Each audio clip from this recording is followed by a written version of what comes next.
नमस्कार दोस्तों, आप लोग कैसे हैं? बेटा मैं सीएमए सुमित रस्तोगी आपका स्वागत करता हूं सुमित रस्तोगी क्लासेस में। जहां आज की क्लास में मैं आपके लिए रिवीजन लेके आऊं reconciliation between cost book and financial book. एक रिवीजन मैं आपको करा चुका हूं कॉस्ट शीट की और दूसरी रिवीजन आज मैं आपके लिए शुरू करने जा रहा हूं। तो आपको कोई भी टेंशन लेने की जरूरत नहीं है। आपको इस तरीके से रिवीजन कराई जाएगी कि हर एक कॉन्सेप्ट छोटे से बड़ा विद एग्जाम्पल विद एमसीक्यू सारे के सारे मैं कवर कर दूंगा। इन रिवीजन क्लासेस को आप ढंग से करके जाएं तो आप एग्जाम में डेफिनेटली अच्छे नंबर से पास होंगे। ठीक है जी। तो आपकी आज की क्लास की हम शुरुआत करते हैं कि रिकंसिलिएशन चैप्टर में मैं कौन कौन से पॉइंट आज की क्लास में आपके साथ डिस्कस करने वाला हूँ। पहला पॉइंट कि मुझे रिकंसिलिएशन स्टेटमेंट कब बनानी होती है, दूसरा मुझे कब नहीं बनानी होती, तीसरा कॉस्ट शीट बनाते टाइम किन चीजों को कंसीडर नहीं करना। ठीक है जी। नेक्स्ट पॉइंट, रिकंसिलिएशन बनाते टाइम जब मैं अपना आंसर प्रेजेंट करूंगा पब्लिक को तो उस केस में मेरे पास कितने तरीके के फॉर्मेट है, दो फॉर्मेट है, या तो मैं अपना आंसर स्टेटमेंट फॉर्म में दूंगा या मैं अपना आंसर अकाउंट फॉर्म में दूंगा। स्टेटमेंट फॉर्म में दूंगा तो नाम रखूंगा रिकंसिलिएशन स्टेटमेंट और अकाउंट बनाऊंगा तो नाम रखूंगा मेमोरेंडम रिकंसिलिएशन अकाउंट। फिर कुछ ऐसे क्वेश्चन मैं आपको कराऊंगा रिकंसिलिएशन के जो एग्जाम में आ चुके हैं या आने वाले हैं और लगभग सारे पॉइंट्स आपके यहाँ पे कवर हो जाएंगे और आपके जो भी डाउट्स होंगे छोटे बड़े सारे यहाँ पे क्या हो जाएंगे, कवर हो जाएंगे। और लास्ट में एग्जाम में किस तरीके के एमसीक्यू चैप्टर से कवर किए जाते हैं, वो क्वेश्चंस कैसे सॉल्व करते हैं, वो सारी चीजें मैं आज की क्लास में आपको सिखाने वाला हूँ। ठीक है जी। तो फिर शुरू करते हैं, देरी किस बात की, शुभारंभ। ठीक है जी, चलिए। तो सबसे पहले हम रिकंसिलिएशन स्टेटमेंट कब बनाते हैं, मतलब रिकंसाइल हमें कब जरूरत होती है, जब कॉस्ट अकाउंटेंट और जो चार्टेड अकाउंटेंट है वो दोनों के दोनों अपनी अपनी बुक्स अलग अलग बनाते हैं। कॉस्ट अकाउंटेंट कॉस्ट बुक्स में अपनी कैलकुलेशन करते हैं प्रॉफिट की, फाइनेंशियल बुक्स में चार्टेड अकाउंटेंट अपनी कैलकुलेशन करते हैं। दोनों का अलग अलग प्रॉफिट आता है और दोनों के अलग अलग खर्चे इनकम होते हैं जिसकी वजह से प्रॉफिट में डिफरेंस आ जाता है और कंपनी चाहती है कि भाई प्रॉफिट में जो डिफरेंस आ रहा है वो डिफरेंस क्यों आ रहा है, वो सिस्टमेटिक तरीके से आप हमारे को समझा दीजिए। तो हम जब उस सिस्टमेटिक तरीके से अपना आंसर प्रेजेंट करते हैं तो उसके लिए हम बनाते हैं रिकंसिलिएशन स्टेटमेंट। तो इसका मतलब ये कौन सी अकाउंटिंग सिस्टम में यूज होता है, इसे हम कहते हैं नॉन इंटीग्रेटेड अकाउंटिंग, क्योंकि इंटीग्रेटेड का मतलब होता है मर्ज करना, नॉन इंटीग्रेटेड का मतलब होता है सेपरेट रखना। नेक्स्ट, कब हमें रिकंसिलिएशन करने की जरूरत नहीं है, तो आपका आंसर है जब एक बिजनेस इंटीग्रेटेड सिस्टम को फॉलो करता है, मतलब कॉस्ट बुक और फाइनेंशियल बुक को अलग अलग ना बनाकर दोनों अकाउंटेंट मिलकर एक ही बुक में एक ही प्रॉफिट कंप्यूट करते हैं। जब प्रॉफिट ही एक आएगा तो कोई डिफरेंस नहीं होगा, डिफरेंस नहीं होगा तो आपको रिकंसाइल करने की जरूरत नहीं होगी। कौन सी चीजें कॉस्ट शीट बनाते टाइम हमें कंसीडर नहीं करनी चाहिए, वो सारी चीजें हमें कॉस्ट शीट बनाते टाइम कंसीडर नहीं करनी चाहिए जिनका ऑपरेटिंग प्रॉफिट निकालने से कोई कनेक्शन नहीं होता। जैसे आपके पास है rent receive, interest receive, dividend receive, profit on sale of asset, loss on sale of asset, issue of debentures पे जो लॉस हुआ वो, मतलब डिस्काउंट जो हमने दिया वो, goodwill right of, preliminary expenses right of, abnormal losses, fine, penalty, ये सारी चीजें हम कंसीडर नहीं करते। पॉइंट आपके पास में है, जब हम रिकंसिलिएशन करते हैं और अपना आंसर स्टेटमेंट फॉर्म में देते हैं तो कुछ चीजें हमें ऐड करनी होती है और कुछ चीजें हमें माइनस करनी होती है। अब यहाँ पर हमारे पास दो तरीके के प्रॉफिट होते हैं एग्जाम में, एक कॉस्ट बुक का प्रॉफिट और दूसरा हमारे पास होता है फाइनेंशियल बुक का प्रॉफिट। जो कॉस्ट बुक का प्रॉफिट होता है उससे भी हम अपने क्वेश्चन को स्टार्ट कर सकते हैं और जो फाइनेंशियल बुक का प्रॉफिट है हम उससे भी स्टार्ट कर सकते हैं, बट जनरली क्वेश्चन साइलेंट होता है, कुछ नहीं लिखा होता, तो हम बाय डिफॉल्ट अपनी कॉस्ट बुक के प्रॉफिट को बेस लेके अपना सॉल्यूशन करके दिखाते हैं। मतलब कि स्टार्टिंग में हम लिखते हैं profit as per cost book. अब उसमें कुछ चीजें हमें प्लस करनी है, कुछ चीजें हमें माइनस करनी है ताकि हमारा जो प्रॉफिट कॉस्ट बुक का है वो फाइनेंशियल बुक के बराबर आ जाए। ठीक है ना। तो रिकंसिलिएशन स्टेटमेंट का पर्पस क्या होता है, दो बुक के प्रॉफिट के बीच का जो डिफरेंस आ रहा है वो सिस्टमेटिकली हमें मैनेजमेंट को प्रेजेंट करना है और प्रेजेंट करने के हमारे पास दो फॉर्मेट है, एक स्टेटमेंट फॉर्मेट और दूसरा अकाउंट फॉर्मेट। स्टेटमेंट फॉर्मेट को कहते हैं रिकंसिलिएशन स्टेटमेंट और अकाउंट फॉर्मेट को कहते हैं मेमोरेंडम रिकंसिलिएशन अकाउंट।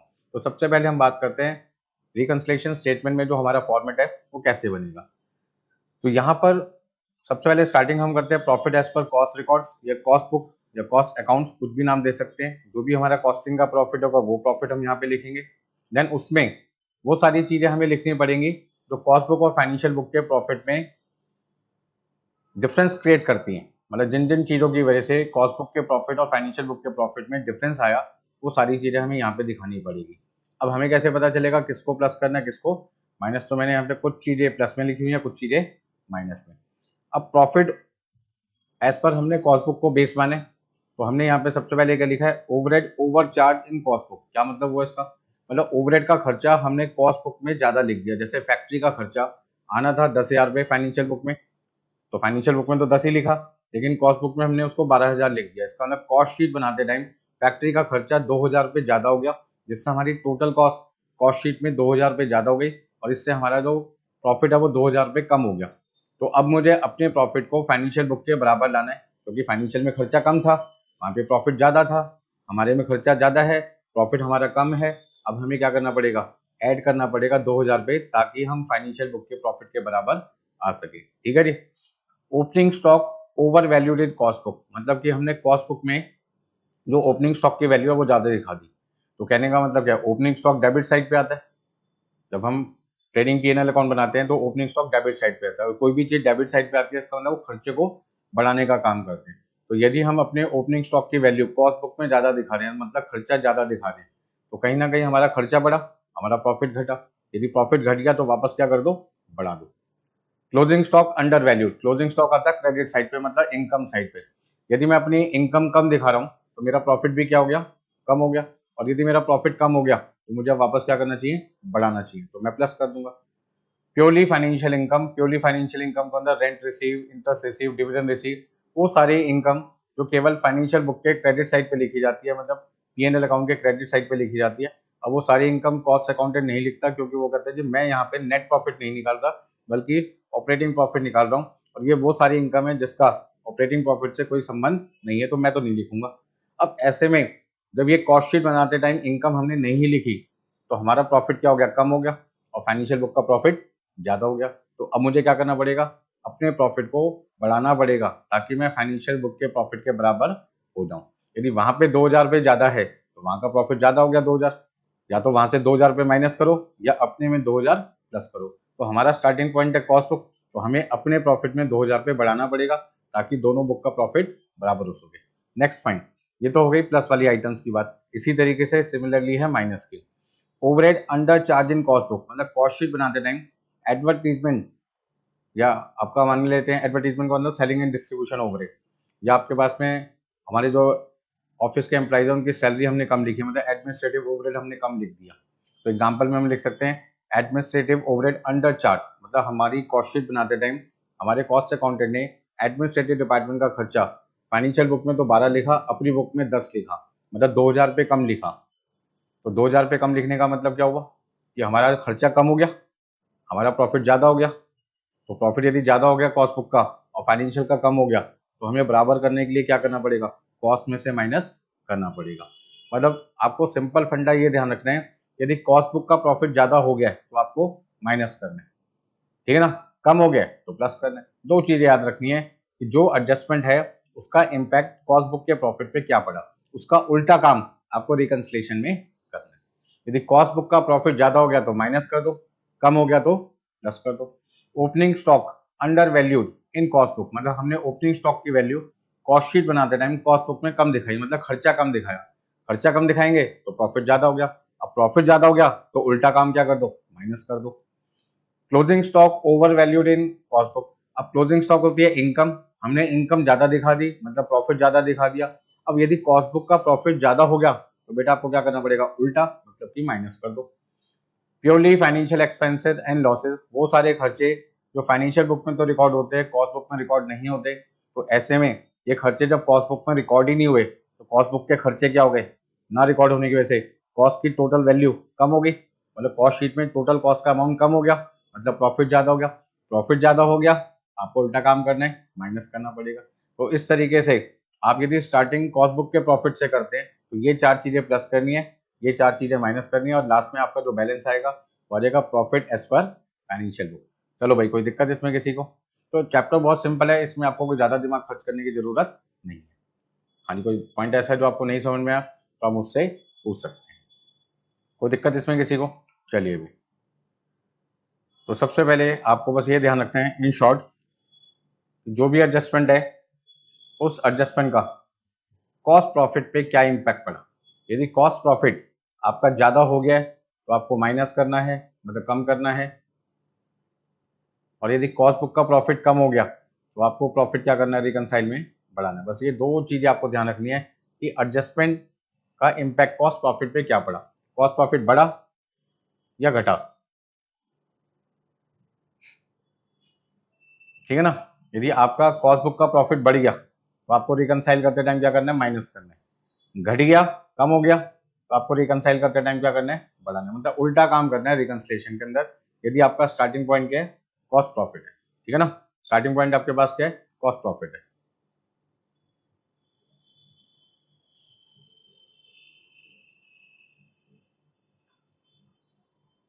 तो पहले हम कुछ क्वेश्चन आपको किससे कराते हैं, स्टेटमेंट फॉर्म में कराते हैं। फिर नेक्स्ट आपका जो फॉर्मेट होगा अकाउंट का, जिसको कहते हैं मेमोरेंडम रिकंसिलिएशन अकाउंट, तो उसके थ्रू मैं आपको क्वेश्चंस करवाऊंगा। चलिए, तो सबसे पहले हम यहाँ पे बात करते हैं किसकी, प्रैक्टिकल क्वेश्चंस की। इसमें पहला क्वेश्चन बहुत ही सिंपल है। The profit of A limited appeared at ₹60,652 as per financial records for the year ending 31 March 2025। The cost books showed profit ₹86,200। मतलब ऊपर जो प्रॉफिट है वो फाइनेंशियल बुक का है और नीचे जो प्रॉफिट आपको दे रखा है वो कॉस्ट बुक का है। तो यदि मैं रिकंसिलेशन करता हूँ और starting point profit as per cost book लेके चलता हूँ, 86,200 को यदि मैं बेस लेके चलता हूँ, तो मेरे को सबसे पहले अपने सॉल्यूशन में, आंसर में हेडिंग लिखना पड़ेगा रिकंसिलेशन स्टेटमेंट, और यहाँ पे लिखूंगा profit as per cost records या कॉस्ट बुक्स या कॉस्ट अकाउंट्स 86,200। अब मुझे सबसे पहले अपने आप से पूछना है कि जो एडजस्टमेंट्स मैं पढ़ने वाला हूँ उन एडजस्टमेंट से कॉस्ट बुक के प्रॉफिट पे क्या फर्क पड़ा।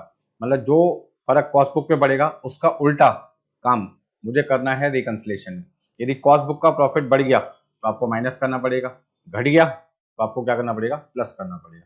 तो सबसे पहले ध्यान दीजिए, वर्क्स ओवरहेड मतलब फैक्ट्री का खर्चा अंडर रिकवर्ड, अंडर का मतलब होता है कम, कॉस्ट बुक में हमने कम दिखाया। मतलब फैक्ट्री का खर्चा कॉस्ट बुक में 1560 रुपये कम है। अब आप सिंपल सी बात बताइए, यदि आपका खर्चा कम है, आपका खर्चा कम है, यदि आप अपनी कॉस्ट बुक में खर्चे कम दिखा रहे हैं तो उसको आप ऐसे समझो, आपने कॉस्ट बुक में एक्सपेंसेस क्या दिखाए, कम दिखा दिए। तो इससे कॉस्ट बुक में यदि आप एक्सपेंसेस कम दिखाएंगे तो आपका जो कॉस्ट बुक का प्रॉफिट है वो ज्यादा हो जाएगा। तो अब आपको क्या करना पड़ेगा, रिकंसाइल करते टाइम, रिकंसाइल करते टाइम आपको क्या करना पड़ेगा, प्रॉफिट को कम करना पड़ेगा। कम करने का मतलब क्या हुआ, माइनस करना पड़ेगा, ठीक है ना। तो आप यहाँ पे एरो लगाने की जगह क्या कर सकते हैं, माइनस कर सकते हैं। सिंपल सी बात आ गई। तो आप क्या लिखोगे, फैक्ट्री का खर्चा आपने कॉस्ट शीट बनाते टाइम, कॉस्ट अकाउंट मतलब कॉस्ट शीट बनाते टाइम कम लिखा, मतलब खर्चे कम हो गए तो प्रॉफिट आपका क्या हो गया, ज्यादा हो गया। प्रॉफिट ज्यादा हो गया तो अब आप क्या कर दो, माइनस कर दो। तो पहला आपको क्या लिखना है यहाँ पे, लेस। लेस का मतलब क्या हो गया आपका, 1560 रुपये आपको क्या करना होगा, माइनस करना पड़ेगा। कोई दिक्कत इसमें किसी को, चलो भाई next point, administrative overhead over recovered in cost accounts. मतलब एडमिनिस्ट्रेटिव डिपार्टमेंट का जो खर्चा है वो हमने ज्यादा दिखा दिया, कहां पर, कॉस्ट बुक में। तो यदि हम खर्चे ज्यादा दिखाएंगे, फिर से समझो, यदि हम कॉस्ट बुक में खर्चे, यदि हम कॉस्ट बुक में खर्चे ज्यादा दिखा देंगे तो हमारा जो कॉस्ट बुक का प्रॉफिट है वो कम हो गया होगा।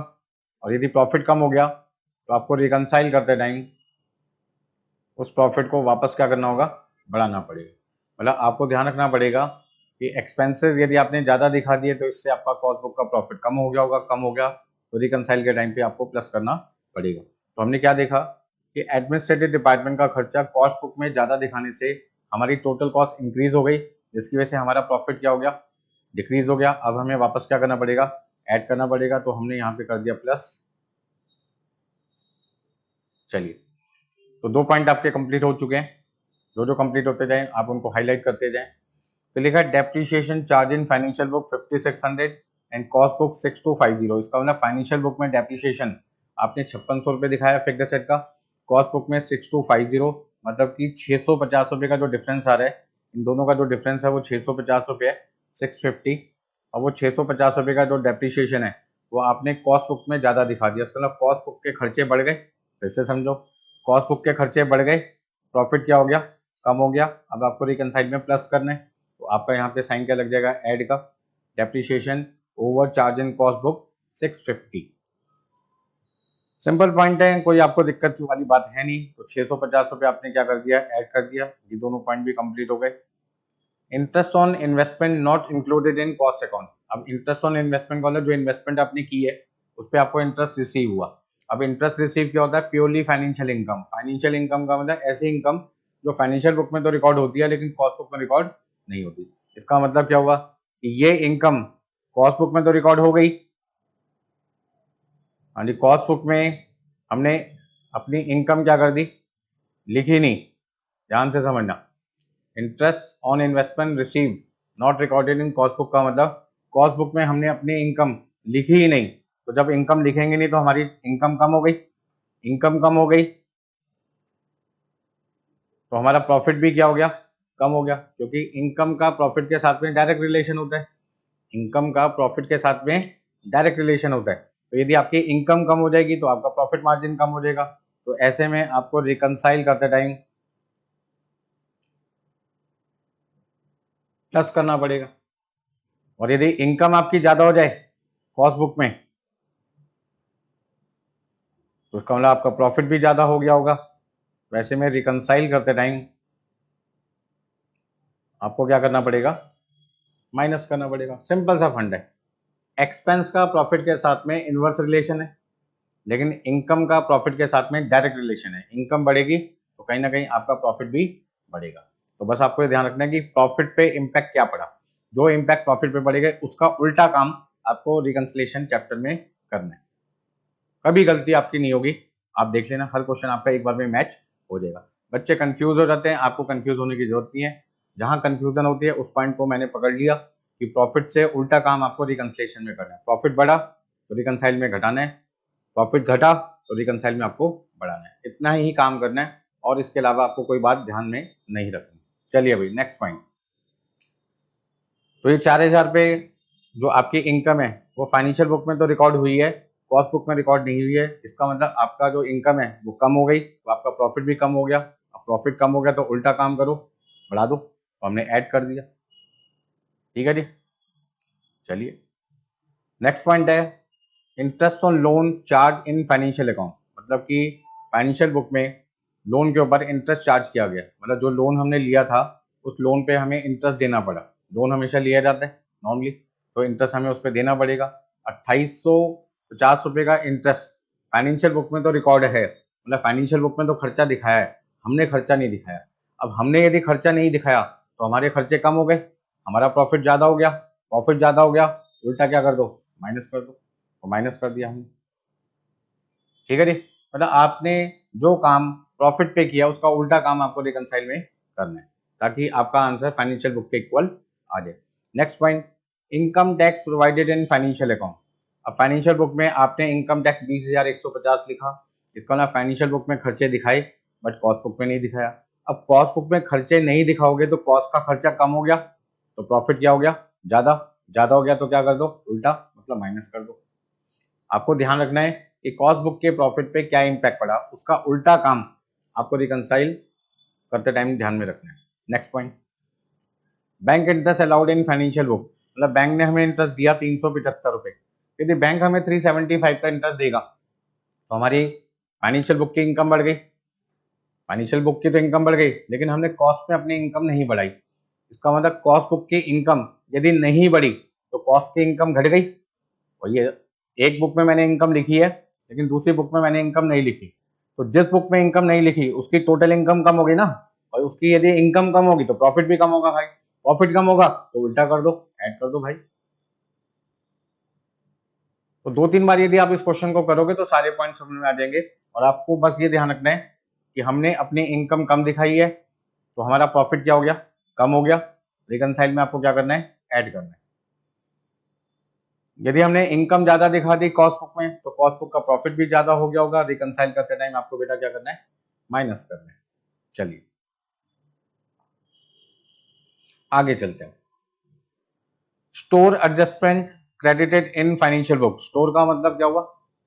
जो आपका गुड्स है, चाहे वो रॉ मटेरियल का हो, चाहे WIP का, चाहे फिनिश गुड्स का, बट जनरली जो स्टोर होता है वो रॉ मटेरियल के लिए यूज होता है। तो रॉ मटेरियल का जो स्टॉक है उसकी वैल्यू 237 फाइनेंशियल बुक के क्रेडिट में लिखी गई है। इसका मतलब क्या हुआ? Store adjustment credited in financial book का मतलब फाइनेंशियल बुक में स्टॉक की जो वैल्यू है वो क्रेडिट साइड पे 237 रुपए लिखी गई है। तो आप इस पॉइंट को समझो। क्या समझे? मतलब P&L अकाउंट के क्रेडिट साइड पर स्टोर की जो वैल्यू है वो 237 रुपीज ज्यादा लिखी गई है। मतलब जब हम कॉस्ट शीट बनाते हैं तो कॉस्ट शीट बनाते टाइम हम लिखते हैं raw material purchase plus opening stock minus closing stock. अब मान लो यहाँ पे हमने क्लोजिंग स्टॉक की वैल्यू सपोज करते हैं 1000 रुपये लिखी है, एग्जाम्पल दे रहा हूँ समझाने के लिए। हमने 1000 लिखी और यहाँ पे हमने लिख दी 1237 रुपये, 1237।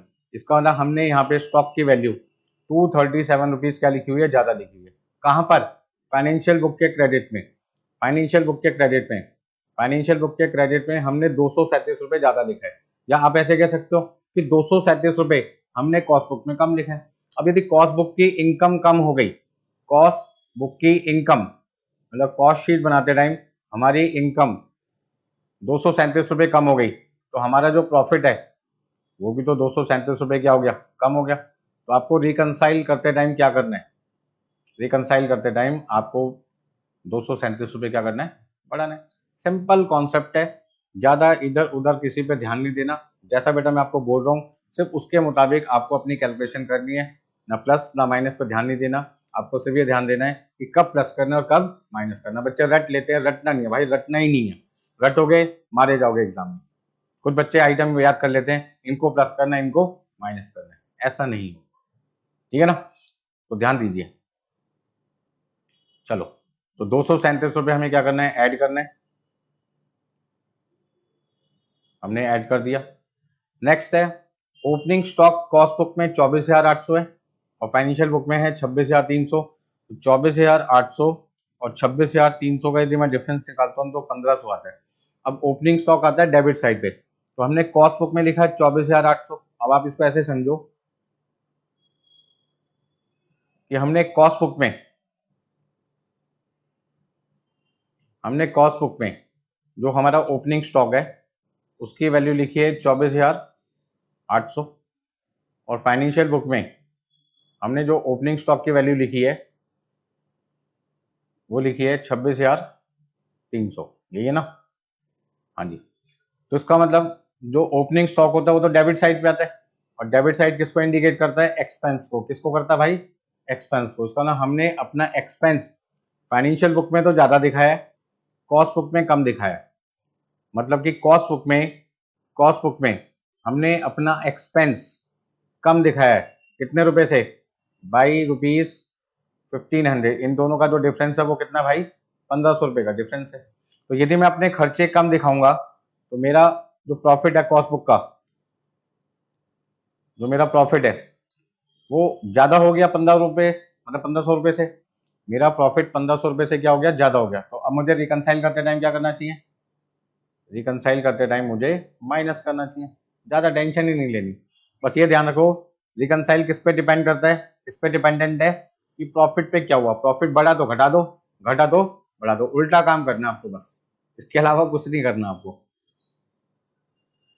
तो 1,500 रुपए का आपने क्या देखा, ओपनिंग स्टॉक की वैल्यू हमने कम लिखी थी, मतलब खर्चे कम लिखे थे, तो हमारा प्रॉफिट क्या हो गया, ज्यादा ज्यादा हो गया। तो क्या कर दो, माइनस कर दो। हमने ओपनिंग स्टॉक अंडर वैल्यूड के नाम से माइनस कर दिया, ठीक है जी। तो ओपनिंग स्टॉक के दोनों पॉइंट हो गए। अब आ जाओ किस पे, क्लोजिंग स्टॉक पे। क्लोजिंग स्टॉक की वैल्यू कॉस्ट बुक में 25,000 रुपये, फाइनेंशियल बुक में 23,000 रुपये। अब फिर से इस पॉइंट को समझ लेते हैं, एक जगह 25,000 है और एक जगह 23,000 है। क्लोजिंग स्टॉक कहाँ था भाई, क्लोजिंग स्टॉक कहाँ था आपका, क्रेडिट साइड पे आता है। हाँ जी, क्लोजिंग स्टॉक फाइनेंशियल बुक के हम कहाँ लिखते हैं, क्रेडिट साइड पे। यहाँ तो हमने कितना लिखा है, 23,000 रुपये।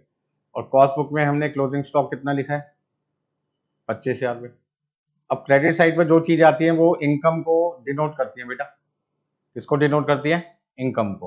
मतलब यदि हम बात करें अपने क्लोजिंग स्टॉक को, तो क्लोजिंग स्टॉक 23,000 रुपये लिखा है फाइनेंशियल बुक में और कॉस्ट बुक में लिखा है 25,000 रुपये। इसका मतलब हमने अपनी इनकम, हम यदि बात करें कॉस्ट बुक की, तो कॉस्ट बुक में हमने अपनी इनकम 2,000 रुपये ज्यादा लिख दी।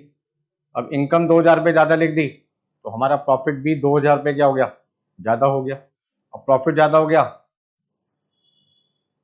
तो रिकंसाइल करते टाइम आपको क्या करना पड़ेगा, माइनस करना पड़ेगा, ठीक है ना भाई। तो आप यहाँ पे क्या कर दो, फटाफट से 2000 पे माइनस कर दो। तो मैंने भी 2000 पे माइनस कर रखे आपके लिए।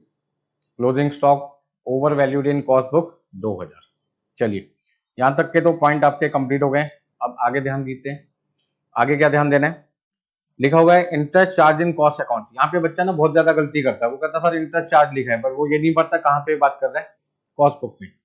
मतलब ये interest charge in cost account 2000 रुपये लिखा है, इसका मतलब क्या हुआ, इसका मतलब यह हुआ कि हमने खर्चे कॉस्ट बुक में तो दिखा दिए, मतलब कॉस्ट बुक में हमने एक्सपेंसेस 2000 रुपये से बढ़ा दिए। अब खर्चे बढ़ गए तो हमारा जो प्रॉफिट है कम हो गया, कम हो गया।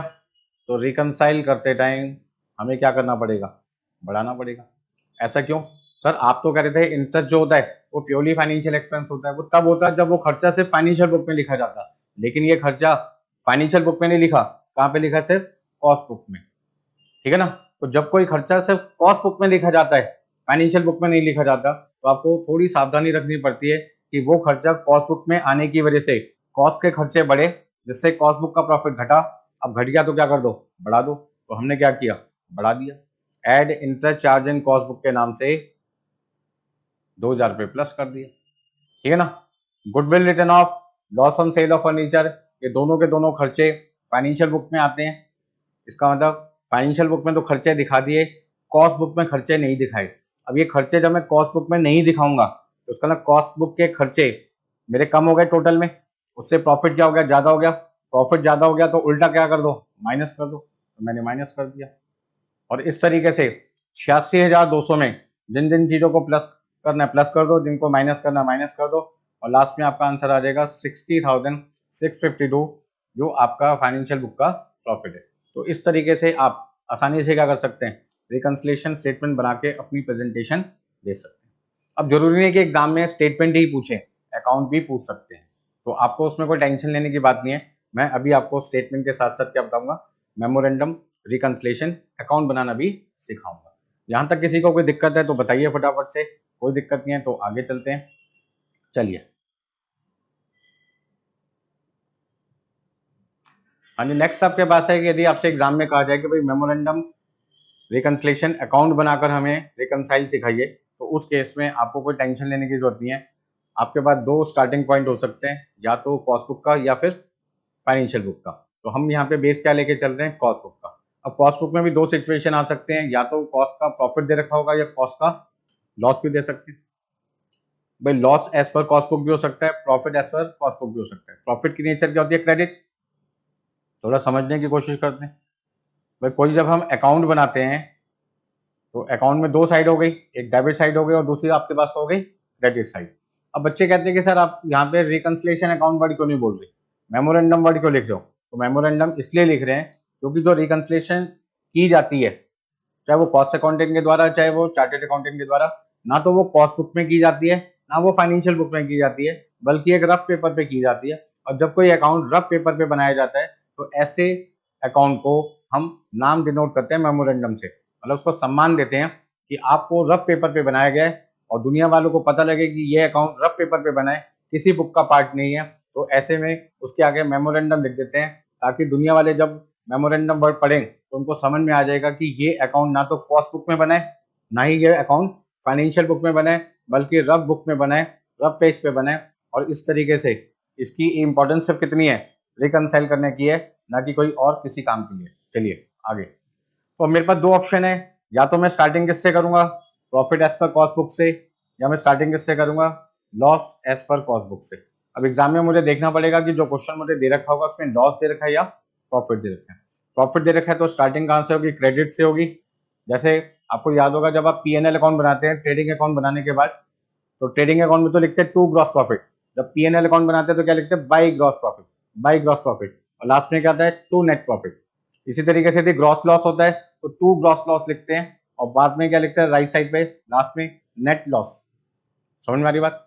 तो यहाँ पर आपने यदि प्रॉफिट से स्टार्टिंग की है तो प्रॉफिट की नेचर क्रेडिट होती है, क्रेडिट में लिखना है, लॉस की नेचर डेबिट होती है, आपको डेबिट में लिखना है। रटने की जरूरत नहीं है, सिर्फ कॉन्सेप्ट को आपने समझना है।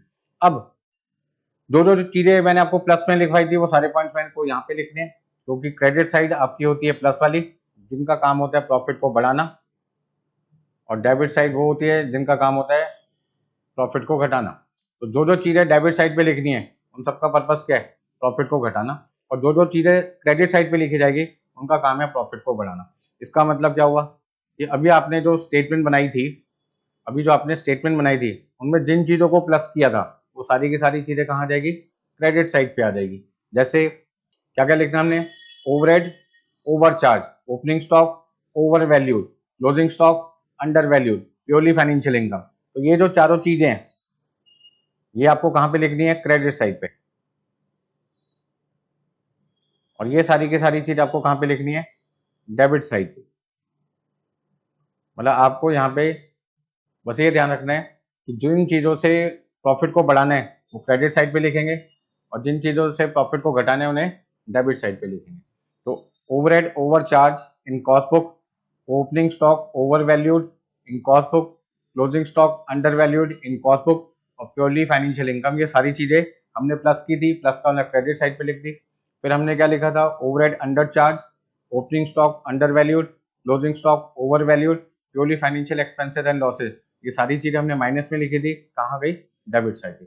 मतलब कि जो काम हम प्लस एंड माइनस एक ही स्टेटमेंट में कर रहे थे, अब वो हमने काम दो पार्ट में कर दिया, प्लस वाला क्रेडिट साइड पे लिख दिया और माइनस वाली सारी चीजें बेटा हमने कहाँ लिख दी, डेबिट साइड पर लिख दी। इस तरीके से आप रिकंसाइल कर पाएंगे। बोलो भाई कोई दिक्कत इसमें किसी को? चलिए आगे चलते हैं।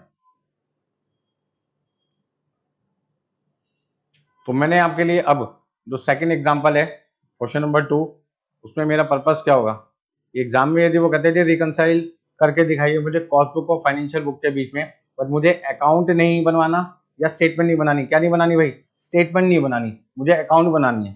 तो यदि एग्जाम में कहा जाए कि ये अकाउंट बनाकर आप रिकंसाइल करो, तो फिर उस केस में आपको बनाना पड़ेगा मेमोरेंडम रिकंसिलिएशन अकाउंट। तो क्वेश्चन पढ़ लेते हैं, क्या लिखा भाई। सबसे पहले लिखा है a manufacturing company has disclosed a net loss of rupees 2,13,000 as per cost book। अब कॉस्ट बुक के हिसाब से लॉस दे रखा है, तो यदि मेरा स्टार्टिंग पॉइंट कॉस्ट बुक का है तो सबसे पहले मैं लिखूंगा loss as per cost book 2,13,000, ठीक है ठीक। और फाइनेंशियल बुक में लॉस कितना है, 2,58,000। इसका मतलब जो मेरा क्लोजिंग बैलेंस होगा, जो मेरा आखिरी में बैलेंस बचेगा, बैलेंसिंग फिगर, वो बैलेंसिंग फिगर मेरा कितना होगा, 2,58,000। अब 2,13,000 रुपये से मैं स्टार्टिंग कर रहा हूँ और मुझे खत्म किस पे करना है, 2,58,000 पे। अब इसका मतलब कुछ चीजों को प्लस करना पड़ेगा, कुछ चीजों को माइनस करना पड़ेगा। क्वेश्चन देखने में सेम होता है, बस आपको ध्यान रखना पड़ेगा किसको प्लस में लिखना है, किसको माइनस में लिखना है। तो कौन सी चीजें प्लस में आती हैं और कौन सी चीजें माइनस में आती हैं। जो चीजें क्रेडिट साइड पे लिखनी है इसका मतलब वो प्लस है, या प्लस वाली चीजों को क्रेडिट साइड पे लिखना है, और जिन चीजों को घटाना है उन्हें कहाँ पे लिखना है, डेबिट साइड पे। तो सबसे पहले हम बात करते हैं factory overhead under absorb. Absorb का दूसरा नाम होता है चार्ज, मतलब हमने फैक्ट्री का खर्चा 5,000 रुपये कम चार्ज किया। अब ये नहीं पता चल पा रहा कि कहाँ पे कम चार्ज किया, कॉस्ट में या फाइनेंशियल में। तो ध्यान रखना फाइनेंशियल बुक में तो सारे खर्चे एक्चुअल होते हैं, फाइनेंशियल बुक में तो सारी चीजें कौन सी वैल्यू पे लिखी जाती है, एक्चुअल पे, और कॉस्ट बुक में एस्टिमेटेड वैल्यू पे लिखी जाती है। तो जब कोई चीज एक्चुअल वैल्यू पे लिखी गई है वो तो अपनी गलती नहीं मानेगा ना।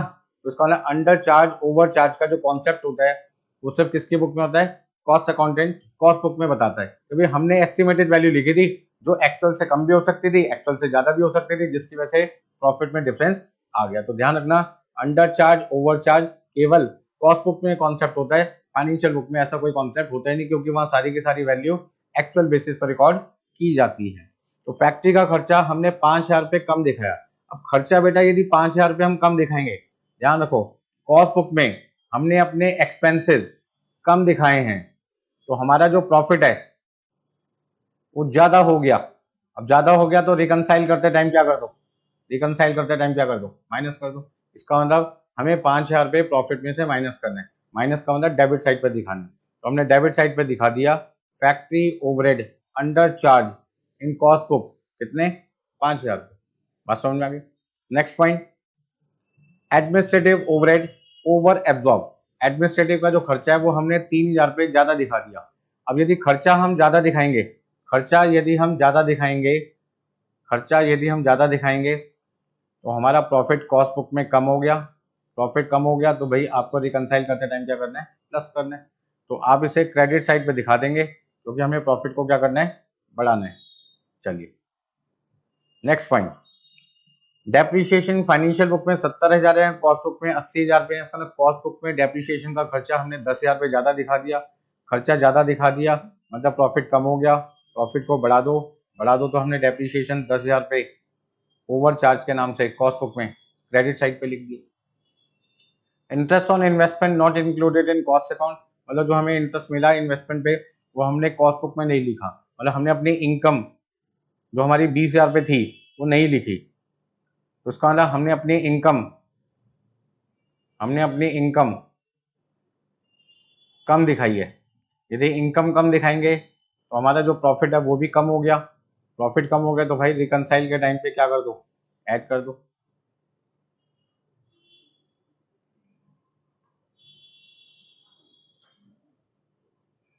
एग्जाम में आपको दिक्कत ना है, आप पहले ये लिख लिया करो। तो मैंने क्या देखा भाई, फाइनेंशियल बुक में 20,000 रुपये लिखे गए हैं, कॉस्ट बुक में 20,000 रुपये नहीं लिखे।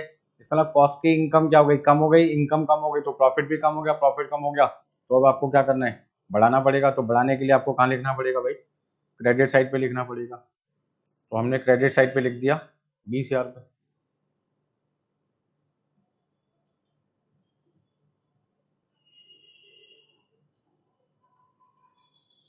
चलिए,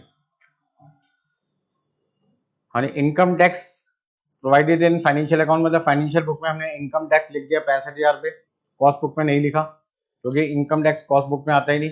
इनकम टैक्स कब आता है, जब हम ऑपरेटिंग प्रॉफिट की कंप्यूटेशन कर चुके होते हैं उसके बाद। तो हम ऑपरेटिंग प्रॉफिट तक इनकम टैक्स की कंप्यूटेशन नहीं करते, इसका मतलब कॉस्ट बुक में इनकम टैक्स नहीं आता। अब जब कॉस्ट बुक में खर्चे 65,000 रुपये के हमने नहीं दिखाए तो हमारे खर्चे क्या हो गए, कम हो गए। खर्चे कम हो गए तो हमारा प्रॉफिट ज्यादा हो गया, प्रॉफिट ज्यादा हो गया तो क्या कर दो, माइनस कर दो। हमने कर दिया माइनस 65,000 रुपये। बिल्कुल सिंपल है, स्टेटमेंट बनाओ या अकाउंट बनाओ, आपको कोई दिक्कत नहीं आएगी, ठीक है ना। Transfer fees credit in financial account 2,000 रुपये। ट्रांसफर फीस कब यूज होती है, जब जो एक शेयर होल्डर होता है वो अपने शेयर्स बेचता है। तो ऐसे केस में जिसको बेचता है वो शेयर होल्डर कंपनी के पास जाता है कि भाई जिससे मैंने शेयर्स खरीदे हैं, अब उसके नाम से आप मेरा नाम शेयर होल्डर की लिस्ट में लिख दो। तो कंपनी कहती है ठीक है जी, हम आपके नाम पर शेयर्स ट्रांसफर तो कर देंगे लेकिन उसके लिए हम आपसे कुछ चार्जेस लेंगे, जिसको हम कहते हैं ट्रांसफर फी। तो कंपनी ने आपसे ट्रांसफर फीस के नाम से पैसे लिए, तो कंपनी के लिए, तो बिजनेस के लिए तो क्या हो गई, ऑर्गेनाइजेशन के लिए तो क्या हो गई, इनकम हो गई, जो फाइनेंशियल बुक में तो आती है बट कॉस्ट बुक में नहीं आती क्योंकि ये बिजनेस का खर्चा नहीं है, क्योंकि इसका संबंध ना तो प्रोडक्शन से है ना गुड्स एंड सर्विस से, मतलब किसी भी तरीके से कस्टमर से डायरेक्टली रिलेटेड नहीं है। तो ऐसे में ये इनकम तो कंपनी को रिसीव हो रही है बट कॉस्ट बुक में इसका कोई संबंध नहीं है, क्योंकि कॉस्ट अकाउंटेंट कहता है ये ऑपरेटिंग प्रॉफिट का पार्ट नहीं है, तो मैं नहीं लिखूंगा। इसका मतलब ये इनकम 2,000 रुपये कॉस्ट बुक में रिकॉर्ड नहीं की गई, मतलब कॉस्ट की इनकम कम हो गई, मतलब प्रॉफिट भी कम हो गया। अब बढ़ा दो। चलिए, तो थोड़ी सी तो देखो भैया आपको मेहनत करनी पड़ेगी, इतनी टेंशन मत लीजिए, ठीक है ना। नेक्स्ट पॉइंट आपके पास क्या है, प्रिलिमिनरी एक्सपेंसेस रिटर्न ऑफ, मतलब प्योरली फाइनेंशियल एक्सपेंस। तो प्योरली फाइनेंशियल एक्सपेंस मतलब वो खर्चे जो फाइनेंशियल बुक में तो आते हैं, कॉस्ट बुक में नहीं आते। जब ये खर्चा कॉस्ट बुक में नहीं लिखा गया तो कॉस्ट के खर्चे क्या हो गए, कम, प्रॉफिट क्या हो गया, ज्यादा, ज्यादा हो गया तो क्या कर दो, माइनस कर दो। Closing stock over valued of finish goods in cost book, मतलब क्लोजिंग स्टॉक हमारे लिए होता है इनकम, ओवर वैल्यूएशन का मतलब ज्यादा वैल्यू दिखाना, मतलब 7,000 रुपये हमने अपनी इनकम ज्यादा दिखा दी, इनकम ज्यादा दिखा दी तो प्रॉफिट ज्यादा हो गया, ज्यादा हो गया तो क्या कर दो, माइनस। हमने माइनस वाली साइड पे लिख दिया। इस तरीके से 2,13,000 में इन सारी चीजों को प्लस किया, 2,93,000, 2,93,000 आ गया, और 2,93,000 में से सारी चीजें माइनस कर दी तो बैलेंसिंग फिगर 2,58,000 आपके पास में आ जाएगा। और इस तरीके से हम कह सकते हैं loss as per financial book 2,58,000। तो मैंने पिछला जो क्वेश्चन कराया था वो प्रॉफिट वाला था, ये वाला क्वेश्चन किससे लिया है, लॉस से लिया है। आपको कोई टेंशन लेने की जरूरत नहीं है। अब बोलो भाई कोई दिक्कत है इसमें किसी को, चलिए भाई।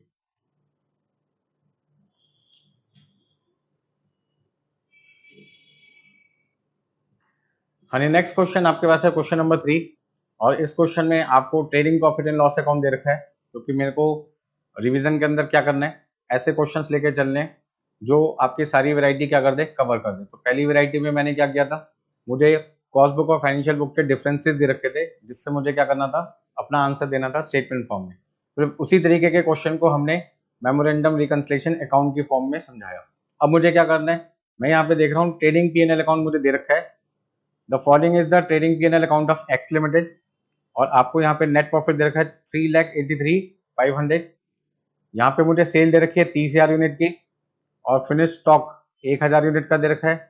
ठीक है जी। हाँ जी, WIP भी दे रखा है मुझे, WIP मेरे पास में कितना है 97,500।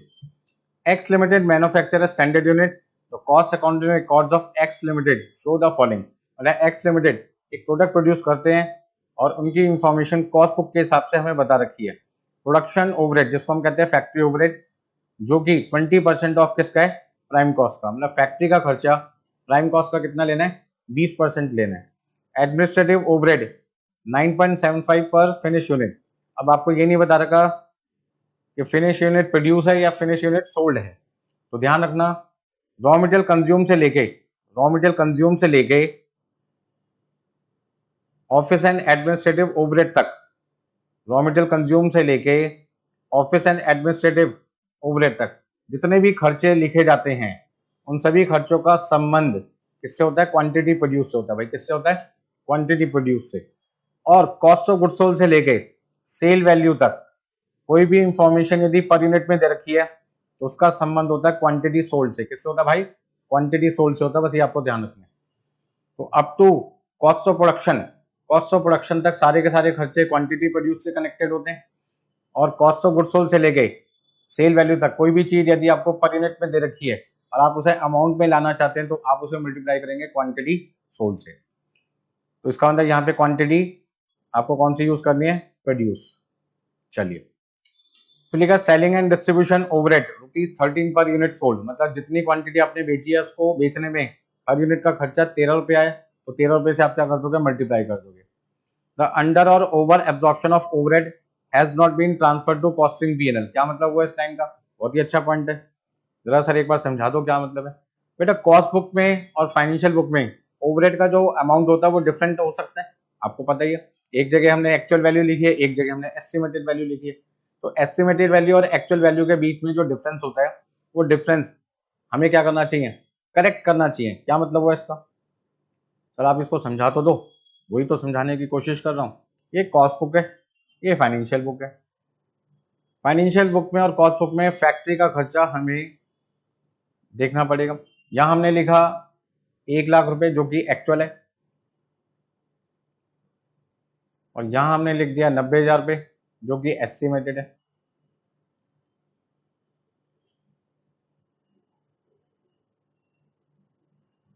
एक जगह एक्चुअल है और दूसरी जगह आपके पास में एस्टिमेटेड है। इसका मतलब क्या हुआ कि कॉस्ट बुक में आपने फैक्ट्री के खर्चे 10,000 रुपए कम लिखे हैं, तो आप इसको क्या बोलोगे, under charge factory overhead in cost book. मतलब 10,000 रुपए का खर्चा हमने कॉस्ट बुक में क्या लिखा है, कम लिखा है। खर्चे कम है ना, 90,000 रुपए 1 लाख से 10,000 रुपए कम हो गया। तो इस डिफरेंस को, ये जो डिफरेंस आ रहा था 10,000 रुपए का, और डिफरेंस को हम लैंग्वेज में क्या बोलते हैं वो मैंने आपको बता दिया। ये कहते हैं अब 10,000 रुपए को आपको क्या करना है, रेक्टिफाई करना है, ठीक करना है इस गलती को। तो आपको गलती ठीक करने के दो ऑप्शन है, या तो आप 10,000 रुपए यहाँ पे क्या कर दो, ऐड कर दो, ताकि दोनों बुक्स में खर्चे 1 लाख रुपए आ जाए, पहला ऑप्शन। दूसरा ऑप्शन 10,000 रुपए यहां से माइनस कर दो, ताकि दोनों बुक्स में खर्चे कितने आ जाएं, बराबर आ जाए। मतलब अमाउंट दोनों बुक्स में सेम लाना है। तो अब हमारा जो स्टार्टिंग पॉइंट होता है रिकंसाइल करते टाइम वो होता है कॉस्ट बुक का। तो यदि मैं कॉस्ट बुक को स्टार्टिंग पॉइंट लेके चल रहा हूं तो जो भी एडजस्टमेंट करनी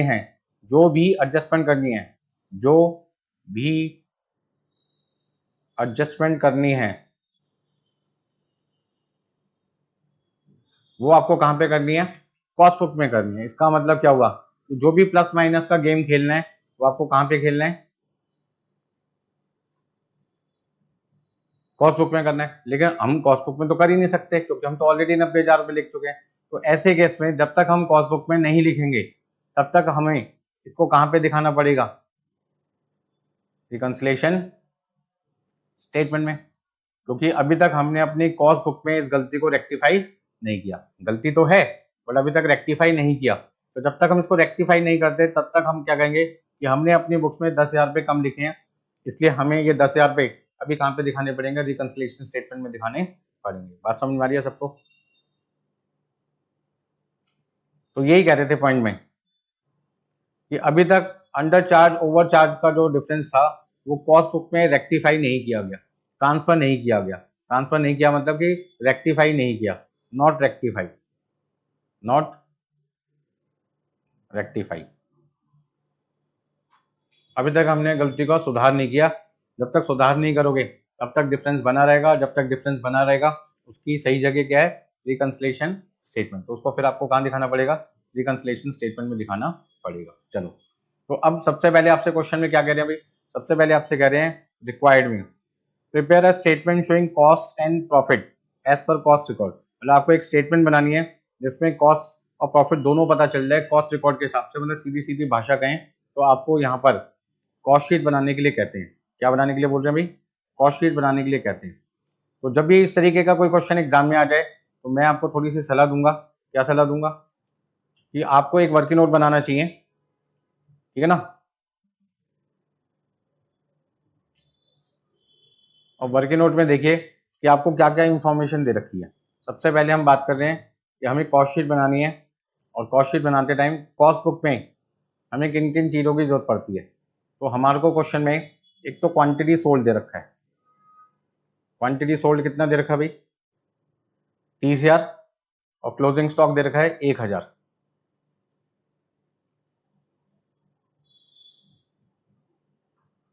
हाँ जी, पहला पॉइंट तो ये दे रखा है। दूसरा point, closing stock finish goods का हमें दे रखा है 1,000 यूनिट। तो यदि हमसे कोई पूछे कि सर क्वांटिटी प्रोड्यूस कैसे निकालोगे, तो हम क्या कहेंगे, quantity sold plus closing stock minus opening stock. मतलब 30,000 हमने बेचा, 1,000 हमारे पास में बचा हुआ है, ओपनिंग स्टॉक था 0, मतलब हमने टोटल बनाया कितना था, 31,000। तो यदि आपने 30,000 बेच दिया, 1,000 बच गया, पुराना कोई सामान था नहीं, मतलब ओपनिंग था नहीं कुछ, तो आपने टोटल बनाया कितना था, 31,000। तो क्वांटिटी प्रोड्यूस आपके पास आ गया 31,000। फिर दूसरा पॉइंट, आपके पास यहाँ जो फैक्ट्री ओवरहेड है वो किस पे निकालने को बोले, जो भी आपकी प्राइम कॉस्ट आएगी उसका कितना बोले, 20%। तो प्राइम कॉस्ट का 20% आपको निकालना है। फिर आपके पास है एडमिनिस्ट्रेटिव ओवरहेड या ऑफिस ओवरहेड, जो भी नाम दे रखा होगा वो नाम लिख देंगे। उसमें आपका है 9.75 पर यूनिट प्रोड्यूस।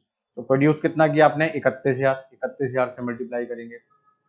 फिर आपके पास में है सेलिंग एंड डिस्ट्रीब्यूशन ओवरहेड, जिसमें आपके पास क्वेश्चन में लिखा है 13 रुपीज पर यूनिट सोल्ड। तो जितनी क्वांटिटी आपने बेची है उसको 30,000 से क्या कर दो, मल्टीप्लाई। और सबसे मेन पॉइंट, आपके पास में क्लोजिंग स्टॉक और फिनिश गुड्स की वैल्यू निकालनी पड़ेगी, फाइंड करनी पड़ेगी, क्योंकि कॉस्ट बुक में फॉर्मूला अलग होगा, फाइनेंशियल बुक में फॉर्मूला अलग होगा। तो हमें जो क्लोजिंग स्टॉक की वैल्यू दे रखी है वो एज पर फाइनेंशियल बुक दे रखी है, हमें एज पर कॉस्ट बुक निकालनी पड़ेगी। और उसको निकालने का हमारा चमत्कारी फॉर्मूला क्या है, cost of production multiply by quantity of closing stock divided by quantity produce. इस चमत्कारी फॉर्मूले की मदद से हम क्या करेंगे, फटाफट से अपना क्लोजिंग स्टॉक निकाल लेंगे। तो यहाँ पे मुझे ये बताइए मेरी प्राइम कॉस्ट कितनी है, इन दोनों का प्रोडक्शन अमाउंट प्रोडक्ट करके बताइए कितना आएगा। 9.75 मल्टीप्लाई बाई 31,000 अपने पास आ जाएगा 3,02,250 रुपये। और यहाँ पे बेटे मल्टीप्लाई करके हमारे पास में अमाउंट आ जाएगा 3,90,000। अब आपको कॉस्ट ऑफ प्रोडक्शन निकालनी पड़ेगी। कॉस्ट ऑफ प्रोडक्शन निकालते टाइम आपको क्या ध्यान रखना पड़ता है, सबसे पहले लिखते हैं मटेरियल कंज्यूम, फिर आप लिखते हैं लेबर कॉस्ट। तो इन दोनों का सम आपके पास क्या आएगा, प्राइम कॉस्ट। फिर आप क्या लिखते हैं, फैक्ट्री ओवरहेड। तो आपके पास क्या रहेगा,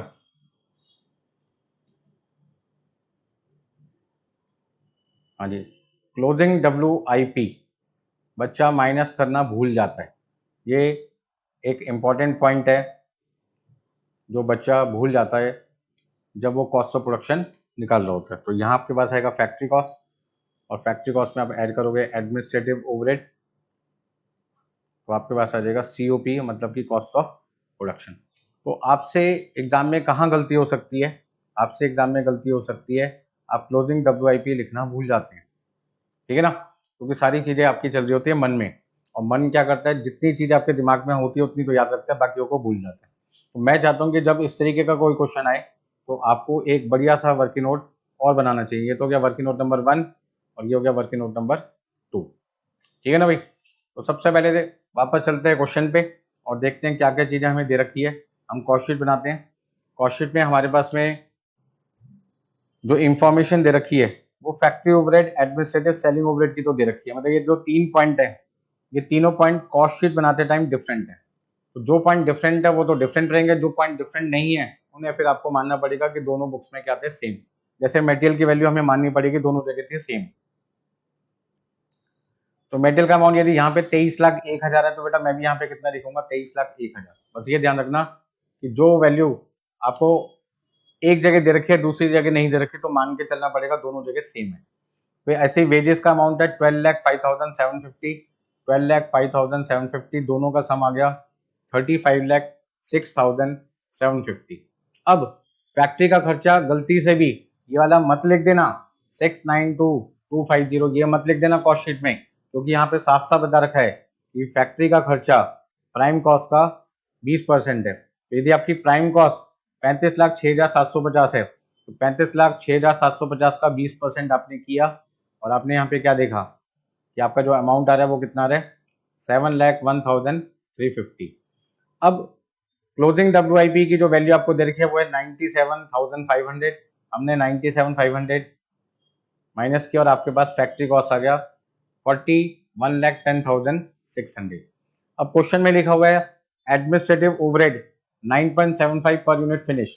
तो इसका मतलब 9.75 को हम किस क्वांटिटी से मल्टीप्लाई करेंगे, प्रोड्यूस से या सोल्ड से। तो मैंने इसका आपको जवाब दिया था कि कॉस्ट ऑफ प्रोडक्शन तक कोई भी चीज यदि पर यूनिट में दे रखी है और आप उसे रुपीज में लाना चाहते हैं तो आपको मल्टीप्लाई करना पड़ेगा क्वांटिटी प्रोड्यूस से, जो कि 31,000 है। तो आपके पास आ जाएगा 3,02,250, जिसकी कैलकुलेशन मैं ऑलरेडी वर्किंग नोट में आपको समझा चुका हूँ। अब मेरे पास आ गया कॉस्ट ऑफ प्रोडक्शन। जैसे ही मेरे पास कॉस्ट ऑफ प्रोडक्शन आ गया तो मेरा दिल खुश हो गया और मैं यहाँ पर अब अपना क्लोजिंग स्टॉक और फिनिश गुड्स की वैल्यू निकाल पाऊंगा। हाँ जी, कितना अमाउंट आया था भाई मेरे पास में, 44,12,850। 44,12,850 को मैंने डिवाइड किया 31,000 से और मल्टीप्लाई किया 1,000 से, और मेरे पास में अमाउंट कितना आ जाएगा 44,12,850 डिवाइडेड बाई 31,000 मल्टीप्लाई बाई 1,000, मतलब कि 1,42,350 रुपये। 1,42,350 रुपये मेरे पास में आ जाएगा closing stock of finish goods as per cost records.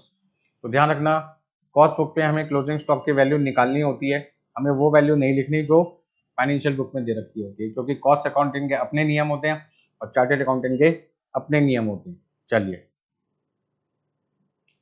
तो यहाँ पे हमने लिख दिया भाई 1,42,350 रुपये। हमारे पास आ गया cost of good sold 42,70,500, 42,70,500 cost of good sold आएगा। अब सेलिंग ओवरहेड का खर्चा 13 रुपये पर यूनिट सोल्ड है। हमने कितनी यूनिट सेल किया, 30,000। 30,000 को 13 से मल्टीप्लाई किया 3,90,000। अपने पास आ गई टोटल कॉस्ट 46,60,500। सेल वैल्यू हमें क्वेश्चन में दे रखी है 30,000 यूनिट की 48,75,000, और इस तरीके से आपका बैलेंसिंग फिगर आपके पास कितना आ जाएगा 2,14,500। तो 2,14,500 आपके पास क्या आ जाएगा, प्रॉफिट आ जाएगा। तो यहाँ पे आपको क्या सावधानी रखनी थी इस क्वेश्चन में, एक तो कॉस्ट ऑफ प्रोडक्शन तक कोई भी चीज यदि आपकी मिसिंग है और वो पर यूनिट में दे रखी है तो क्वांटिटी प्रोड्यूस से मल्टीप्लाई करोगे। दूसरा, कॉस्ट ऑफ गुड सोल्ड से सेल वैल्यू के बीच में कोई भी इंफॉर्मेशन पर यूनिट में है तो क्वांटिटी सोल्ड से मल्टीप्लाई करोगे। तीसरा, क्लोजिंग स्टॉक की वैल्यू फिनिश गुड्स की कॉस्ट शीट के अंदर आपको जो फॉर्मूला बताया गया है उस फॉर्मूले की मदद से निकालनी पड़ेगी। फाइनेंशियल बुक की वैल्यू नहीं लेनी। कब तक नहीं लेनी, जब तक कि क्वेश्चन में मेंशन ना करे। यदि वो क्वेश्चन में मेंशन करता है कि जो वैल्यू फाइनेंशियल बुक में दे रखी है वही लेनी है, जब वो बोलेगा तभी आपको करना है ऐसा, अदरवाइज आपको हमेशा कैलकुलेट करना पड़ेगा। और आपसे एग्जाम में कोई गलती ना हो तो उसके लिए आपको क्या करना पड़ेगा, ये छोटे छोटे वर्किंग नोट बना लेने चाहिए। बनाने में कोई बुराई नहीं है, आपको इससे फायदा ही फायदा होगा। चलिए, कोई दिक्कत है इसमें किसी को? हाँ जी, आगे चलें। तो इस तरीके से आपकी कॉस्ट शीट तैयार हो चुकी है। अब कॉस्ट शीट तैयार हो गई, ठीक है ना। तो आपको बस क्या ध्यान रखना है ये रिकंसाइल करते टाइम आपको केवल वो सारी चीजें लिखनी पड़ेगी जो डिफरेंस क्रिएट करती है, मतलब जिससे डिफरेंस आता है। तो मैंने क्या देखा, मेटेरियल की वैल्यू दोनों जगह सेम है, मेटेरियल की वैल्यू दोनों जगह सेम है, इसका मतलब इनसे कोई डिफरेंस नहीं आ रहा। लेबर की वैल्यू दोनों जगह सेम है, इनसे डिफरेंस नहीं आ रहा। तो जिनसे डिफरेंस आ नहीं रहा तो भैया उनको रिकंसाइल में कंसीडर नहीं करना, इसका मतलब इन दोनों पॉइंट को हटा दो, इनसे कोई लेना देना नहीं है। अब मेन पॉइंट आया फैक्ट्री ओवरहेड का, यहाँ पे अलग है, यहाँ पे अलग है, यानी एडमिनिस्ट्रेटिव ओवरहेड यहाँ पे अलग है, यहाँ पे अलग है, सेलिंग ओवरहेड यहाँ पे अलग है, यहाँ पे अलग है। ठीक है जी। फिनिश गुड्स की वैल्यू 1,30,000 है, यहाँ पे कितनी है, 1,42,350 है। इसका मतलब क्या हुआ कि फैक्ट्री, एडमिनिस्ट्रेटिव, सेलिंग ओवरहेड ये तीनों कॉस्ट बुक में अलग है, फाइनेंशियल बुक में अलग है। फिनिश गुड्स की वैल्यू क्लोजिंग स्टॉक की 1,30,000 है फाइनेंशियल बुक में, और कॉस्ट बुक में है 1,42,350, मतलब अलग है। 4 पॉइंट तो ये हो गए। अब इनके अलावा preliminary expenses, goodwill, fine, interest on mortgage, loss on sale of machinery, taxation, dividend receive, interest on bank deposit, ये सारी चीजें जो मैंने अभी बाद में हाईलाइट की हैं, प्रिलिमिनरी एक्सपेंस से टैक्सेशन तक 6 आइटम, डिविडेंड रिसीव और इंटरेस्ट जो कि 2 आइटम, 6 और 2 8 आइटम फाइनेंशियल बुक में तो रिकॉर्ड की गई है, कॉस्ट बुक में कहीं पे भी इनका नामो निशान नहीं है, क्योंकि ये प्योरली फाइनेंशियल आइटम्स हैं। प्योरली फाइनेंशियल आइटम्स का मतलब होता है ऐसी चीजें जो फाइनेंशियल बुक में तो लिखी जाती है, बेटा कॉस्ट बुक में रिकॉर्ड नहीं होती। बात समझ में आ गई सबको? तो अब आपको यहाँ पे रिकंसाइल करना है, और रिकंसाइल करते टाइम क्या ध्यान रखना है कि सबसे पहले हम स्टार्टिंग किससे करना चाहते हैं, प्रॉफिट कौन सा लेके चलना चाहते हैं, कॉस्ट बुक का या फाइनेंशियल बुक का। तो देखो क्या लिखा है, prepare a statement reconciling the profit disclose by cost record. मतलब हम यहाँ पे स्टार्टिंग किससे कर रहे हैं, कॉस्ट बुक के प्रॉफिट से स्टार्ट कर रहे हैं, और उसको रिकंसाइल करना है किससे, फाइनेंशियल बुक के प्रॉफिट से। तो आपका स्टार्टिंग पॉइंट क्या हो गया, कॉस्ट बुक का प्रॉफिट, और आपको खत्म किस पे करना है, फाइनेंशियल बुक के प्रॉफिट पे खत्म करना है। चलिए यहाँ तक कोई दिक्कत किसी को? तो आगे चलते हैं। तो रिकंसाइल करते टाइम सबसे पहले मुझे क्या लिखना पड़ेगा, factory overhead, administrative overhead, selling overhead, ये सारे नाम लिख देते हैं। फिर preliminary expenses, goodwill return of, fine, interest on loan, loss on sale of machinery, taxation. मतलब कि डेबिट साइड पर 3 और 3 6 और 3 9, 9 चीजें तो डेबिट साइड की हो गई, और 3 चीजें हो गई क्रेडिट साइड की, closing stock of finish goods, dividend receive और इंटरेस्ट रिसीव। मतलब हम ये कह सकते हैं कि टोटल आपके पास में 12 वैल्यूज हैं जो मुझे रिकंसिलिएशन स्टेटमेंट में दिखानी है।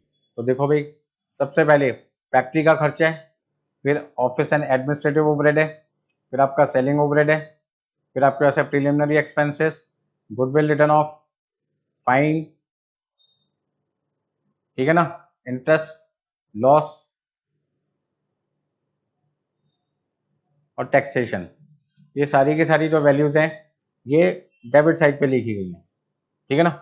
और जब कोई चीज डेबिट साइड पे लिखी जाती है तो आपको क्या ध्यान रखना है, जब कोई चीज डेबिट साइड पे लिखी जाती है तो आपको जो रूल फॉलो करना है, जो नियम फॉलो करना है, वो क्या फॉलो करना है, एक्सपेंसेस यदि ज्यादा है तो इससे प्रॉफिट आपका क्या हो गया होगा, कम हो गया होगा, और आपको रिकंसाइल करते टाइम बढ़ा देना है। पहला पॉइंट। दूसरा पॉइंट, यदि एक्सपेंसेस आपने कम दिखाए हैं कॉस्ट बुक में, तो कॉस्ट बुक का प्रॉफिट ज्यादा हो गया होगा। प्रॉफिट यदि आपका ज्यादा हो गया बेटा तो आपको कोई टेंशन नहीं लेनी, आपको सिर्फ रिकंसाइल में क्या करना है, माइनस करना है। इसी तरीके से क्रेडिट साइड का रूल है।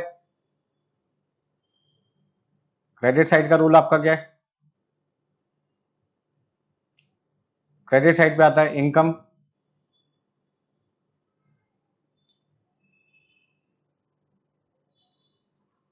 इनकम ज्यादा दिखा दी तो प्रॉफिट भी आपने ज्यादा दिखा दिया,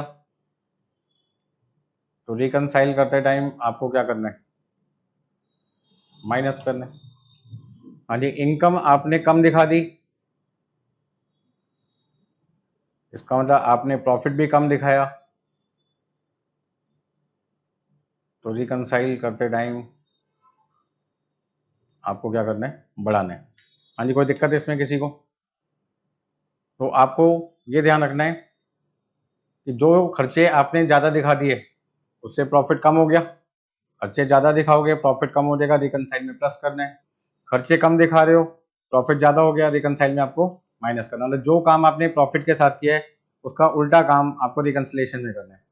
मतलब प्रॉफिट पे ध्यान दीजिए कि प्रॉफिट पे इम्पैक्ट क्या पड़ा, उसका उल्टा काम आपको रिकंसिलेशन में करना है, चाहे वो डेबिट साइड की आइटम हो चाहे वो क्रेडिट साइड की आइटम हो, उससे मुझे कोई लेना देना नहीं है। बस इतना ध्यान रखना, आपको कभी गलती नहीं होगी आपकी।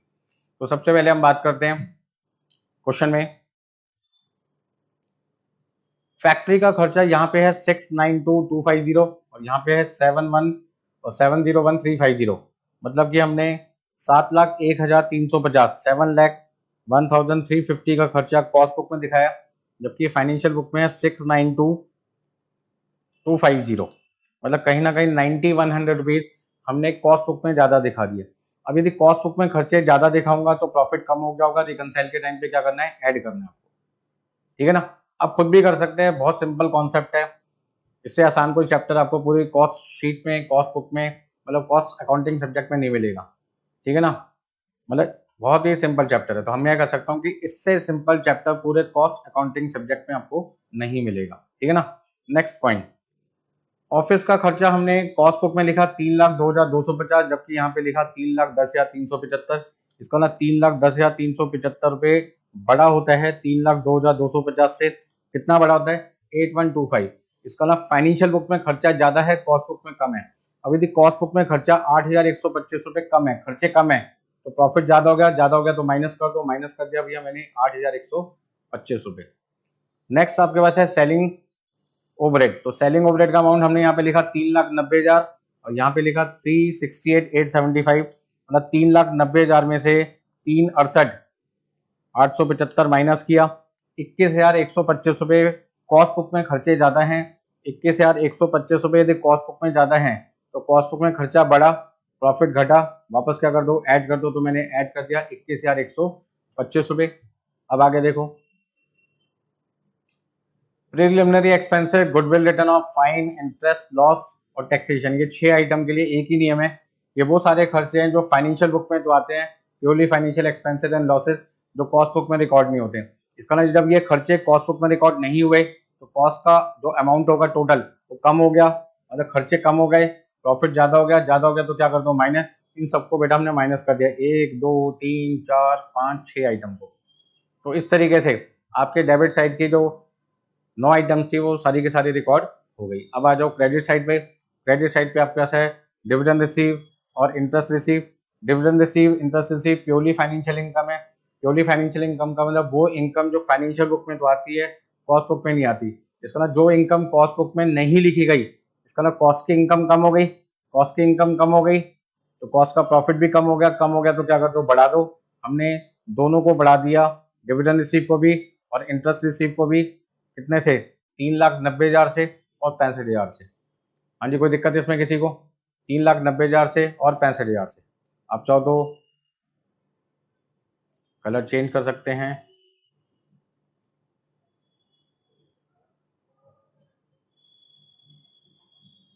चलिए अब आ जाओ क्लोजिंग स्टॉक पे, आखिरी पॉइंट आपके पास आ जाए क्लोजिंग स्टॉक। क्लोजिंग स्टॉक की वैल्यू कॉस्ट बुक में हमने लिखी 1,42,350, जबकि फाइनेंशियल बुक में लिखा है 1,30,000। इसका ना 1,42,350 में से 1,30,000 माइनस किया तो 12,350 रुपये, 12,350 रुपये क्लोजिंग स्टॉक की वैल्यू हमने कॉस्ट बुक में ज्यादा लिखी है। अब क्लोजिंग स्टॉक आता है क्रेडिट साइड पे, इसका ना हमने अपनी इनकम ज्यादा लिख दी, इनकम ज्यादा लिख दी तो प्रॉफिट ज्यादा हो गया तो रिकंसाइल में क्या कर दो, माइनस, हमने कर दिया माइनस। और इस तरीके से आपका फाइनल आंसर 3,83,500 रुपये आ जाएगा, 3,83,500। फटाफट से आप एक काम करो, नोट कीजिए, कोई दिक्कत है तो मुझे बताइए।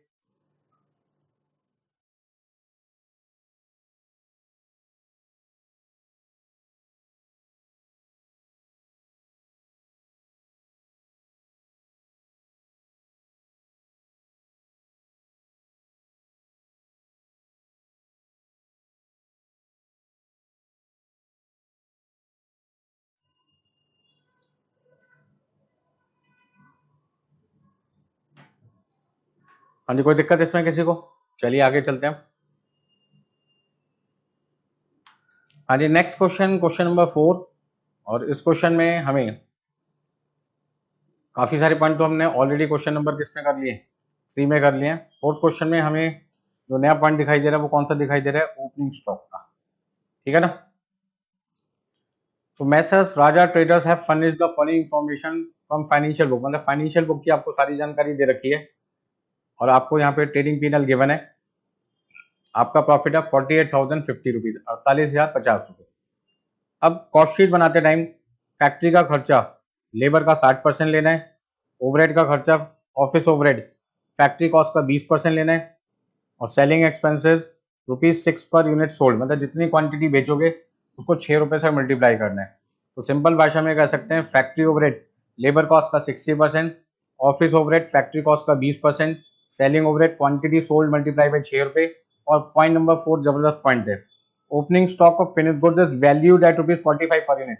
मतलब जब आप कॉस्ट शीट बनाएंगे तो जो 500 यूनिट्स हैं, तो 500 यूनिट आपकी ओपनिंग स्टॉक है, उसकी वैल्यू 35 रुपए नहीं लिखनी, 35 नहीं लिखनी। 35 तो फाइनेंशियल बुक में है, कॉस्ट बुक में कितना है 45। तो कॉस्ट शीट बनाते टाइम ओपनिंग स्टॉक का जो रेट है वो 500 यूनिट का 35 रुपए नहीं लेना, 45 रुपए लेना है, 45 लेना है।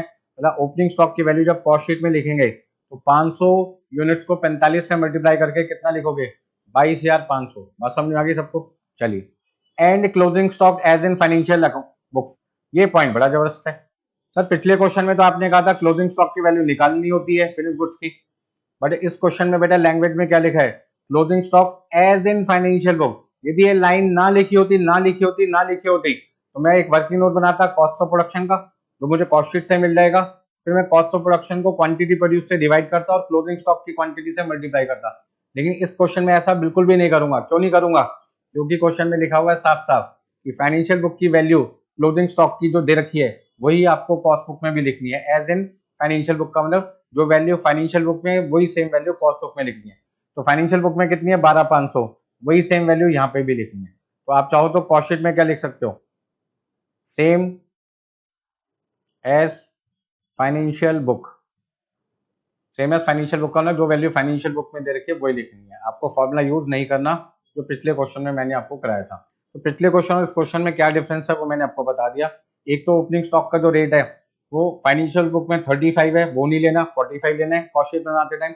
और दूसरा cost of production divide by quantity produce multiply by quantity of closing stock का यूज करके जो हम क्लोजिंग स्टॉक की वैल्यू निकालते थे वो यूज नहीं करना, क्योंकि यहाँ पे लिखा हुआ है कि क्लोजिंग स्टॉक की वैल्यू जो फाइनेंशियल बुक में दे रखी है वही आपको सेम लेके चलनी है। चलिए next point, you are required to prepare a statement showing cost and profit as per cost account. मतलब एक तो कॉस्ट शीट बनानी है पहले पार्ट में और दूसरा आपको रिकंसाइल करना है कॉस्ट बुक के प्रॉफिट को फाइनेंशियल बुक के प्रॉफिट से। तो सबसे पहले भैया हम क्या बनाते हैं, कॉस्ट शीट बनाते हैं। और कॉस्ट शीट बनाने से पहले भी कुछ हम बना लेते हैं वर्किंग नोट ताकि हमें कोई दिक्कत ना हो। तो सबसे पहले हम क्या करेंगे, हम लिखेंगे क्वांटिटी प्रोड्यूस। क्वांटिटी प्रोड्यूस निकालने के लिए हम क्वांटिटी सोल्ड में क्लोजिंग स्टॉक प्लस करते हैं ओपनिंग स्टॉक माइनस, मतलब कि हमारे पास में कितने हैं 10,750, sorry 10,250, 10,250 plus 250 minus 500, 10,250 plus 250 minus 500 equal to 10,000। इसका मतलब क्वांटिटी प्रोड्यूस आपके पास कितनी आ गई 10,000 यूनिट। हाँ जी, और तो मेरे ख्याल से आपको कहीं यहाँ पे वर्किंग नोट बनाने की जरूरत है ही नहीं, सारा काम आपका कॉस्ट शीट में हो जाएगा सीधा सीधा। सबसे पहले हमें क्या लिखना है, मेटेरियल की वैल्यू। तो मेटेरियल की वैल्यू तो वही लिखेंगे जो क्वेश्चन में दे रखी है 2,60,000, 2,60,000।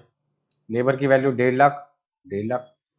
क्या फैक्ट्री का अमाउंट सेम लिख दूँ 94,700? नहीं नहीं नहीं, सेम नहीं लिखना भाई, क्योंकि यहाँ पे लिखा है लेबर का 60%, मतलब 1,50,000 का 60% हो गया 90,000। फिर WIP की कोई वैल्यू देनी रखी ओपनिंग क्लोजिंग तो नील हो गया आपका। फिर ओपनिंग स्टॉक का जो अमाउंट है वो 500 यूनिट का 45 रुपए के हिसाब से 22,500 और क्लोजिंग की वैल्यू 12,500 लेनी है। एडमिनिस्ट्रेटिव का खर्चा फैक्ट्री कॉस्ट का जो 5 लाख आया उसका 20% लेना है, 1 लाख रुपए आ जाएगा। तो 5 लाख का 20% 1 लाख रुपए हो गया, तो आपके पास आ गया 6 लाख रुपए। तो आपके पास आ जाएगा कॉस्ट ऑफ गुड्स सोल्ड 6,10,000 रुपए। अब सेलिंग ओवरहेड क्वांटिटी सोल्ड आपके पास है 10,250, तो 10,250 यूनिट को 6 रुपए से मल्टीप्लाई किया 61,500 आ गया, और आपके पास में टोटल कॉस्ट आ जाएगी 6,71,500। 6,71,500 को आपने सेल वैल्यू 7,17,500 से कंपेयर किया और इस तरीके से बैलेंसिंग फिगर आपके पास कितना आ गया भाई, बैलेंसिंग फिगर आपके पास आ गया 46,000। तो 46,000 आपका प्रॉफिट आ गया एज पर कॉस्ट बुक, जो बिल्कुल सिंपल था, इसमें कोई ज़्यादा कॉम्प्लिकेशन थे नहीं। यहाँ पे मुझे cost of production divide by quantity produce multiply by quantity of closing stock से जो क्लोजिंग स्टॉक का आंसर निकलता है फिनिश गुड्स का, वो नहीं निकालना, क्योंकि क्वेश्चन में पॉइंट नंबर 4 में लिखा है साफ साफ कि क्लोजिंग स्टॉक की वैल्यू वही लेनी है जो फाइनेंशियल बुक में दे रखी है भाई। चलिए, तो इस तरीके से आपने आसानी से क्या बना लिया, कॉस्ट शीट बना लिया, ठीक है ना। फिर रिवीजन का मतलब क्या होता है, सिर्फ पॉइंट्स को समझाना है, मैंने पॉइंट्स में आपको समझा रहा हूँ। स्पीड यहाँ पे थोड़ी सी फास्ट होती है क्योंकि नॉर्मल क्लास जो होती है वो रेगुलर बैच होता है, इसमें एक एक चीज बहुत आसानी से आराम से सिस्टमेटिक तरीके से बताई जाती है। बस यहाँ पर क्या है, आराम से भी बता रहे हैं, सिस्टमेटिक भी बता रहे हैं, लेकिन थोड़ा सा स्पीड क्या कर रहे हैं, बढ़ा रहे हैं, क्योंकि भाई जो चीज 3-4 क्लासेस में खत्म होती है वो यदि मुझे एक क्लास में 1.5-2 घंटे में खत्म करना है तो ऑब्वियस है पॉइंट भी सारे कवर करने और टाइम भी कम लेना है, क्योंकि मुझे यहाँ पे सिर्फ क्या करना है, आपको रिविजन करानी है। चलिए भाई आगे चलते हैं। तो अब मुझे क्या करना है, रिकंसलेशन करना है। तो रिकंसलेशन के टाइम पे मुझे क्या ध्यान रखना है, क्या ध्यान रखना है, एक तो मैं लूंगा फैक्ट्री ओवरहेड, एक मैं लूंगा ऑफिस ओवरहेड, एक मैं लूंगा सेलिंग ओवरहेड, एक मैं लूंगा provision for tax, provision for bad debts, provision for bad debts, goodwill. तो इसका मतलब कितने हो गए, 3 और 2 5 आइटम तो हो गए डेबिट साइड की, और एक लूंगा ओपनिंग स्टॉक। तो ओपनिंग स्टॉक भी डेबिट साइड का आ गया, तो टोटल आइटम हो गई 6। तो 6 चीजें तो डेबिट साइड की हो गई। क्रेडिट साइड में इंटरेस्ट रिसीव और रेंट रिसीव लेना है, क्योंकि क्वेश्चन में क्लोजिंग स्टॉक की वैल्यू तो सेम है तो वो नहीं लेना। तो आपके पास टोटल रिकंसाइल करते टाइम कितने पॉइंट आएंगे, 1 2 3 4 5 6 7 8, मतलब 8 पॉइंट आपको क्या करने हैं, रिकंसिलिएशन स्टेटमेंट में दिखाने हैं। तो देखिए भाई मैंने यहाँ पे कितने पॉइंट दिखा रखे हैं, 1 2 3 4 5 6 7 8, 8 पॉइंट दिखा रखे हैं। तो सबसे पहले आ जाओ डेबिट साइड पे, डेबिट साइड वाले पॉइंट पे आ जाओ।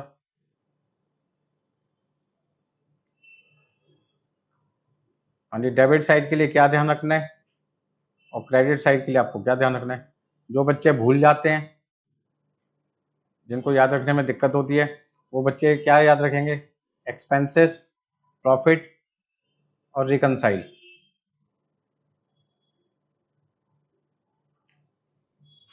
एक्सपेंस की जगह अब यहाँ पे क्या आ जाएगा, इनकम, बाकी दो चीजें सेम रहेगी, प्रॉफिट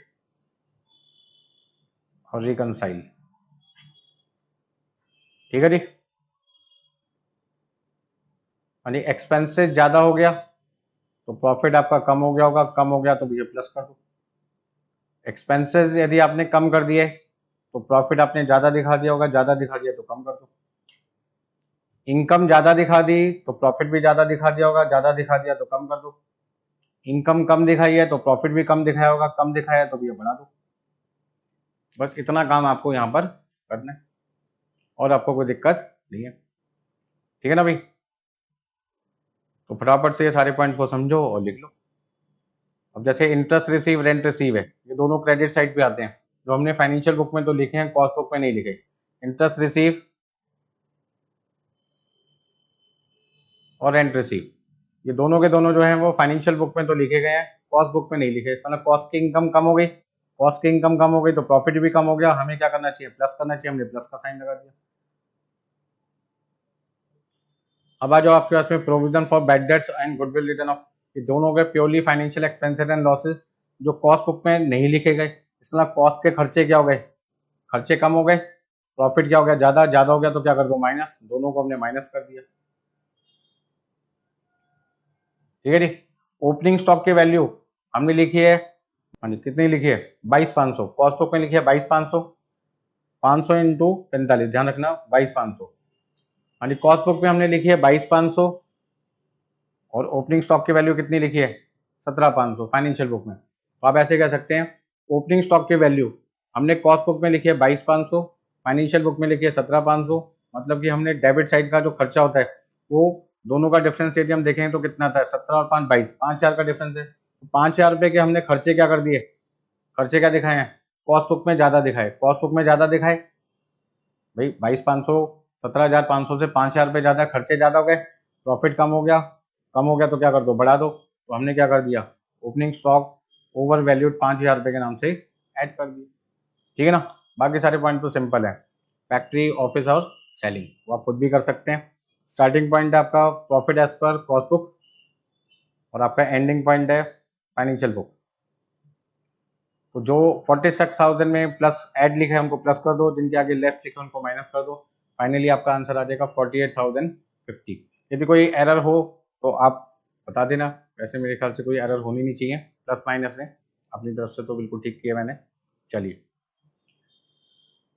तो इस तरीके से आपका ये क्वेश्चन भी खत्म होता है। नेक्स्ट जो आज आपका आखिरी क्वेश्चन है प्रैक्टिकल, और यहाँ पे मैंने लिखा है दिसंबर 24 में ऐसे ही सेम क्वेश्चन आया था, पर वहाँ पे फर्क ये था कि जैसे मैंने यहाँ पे 50,000 लिखा है, वहाँ पे 2-2-3-3 जीरो फालतू थे, मतलब 50,000 की जगह जैसे 50 लाख हो गया या 5 करोड़ हो गया, मतलब 2 जीरो ज़्यादा कर दो या 3 जीरो ज़्यादा कर दो, तो वो सेम क्वेश्चन पूरा 100% ये सेम क्वेश्चन, मतलब मान के चलो पेपर में जो आया था वो मेरी बुक से ही आया था।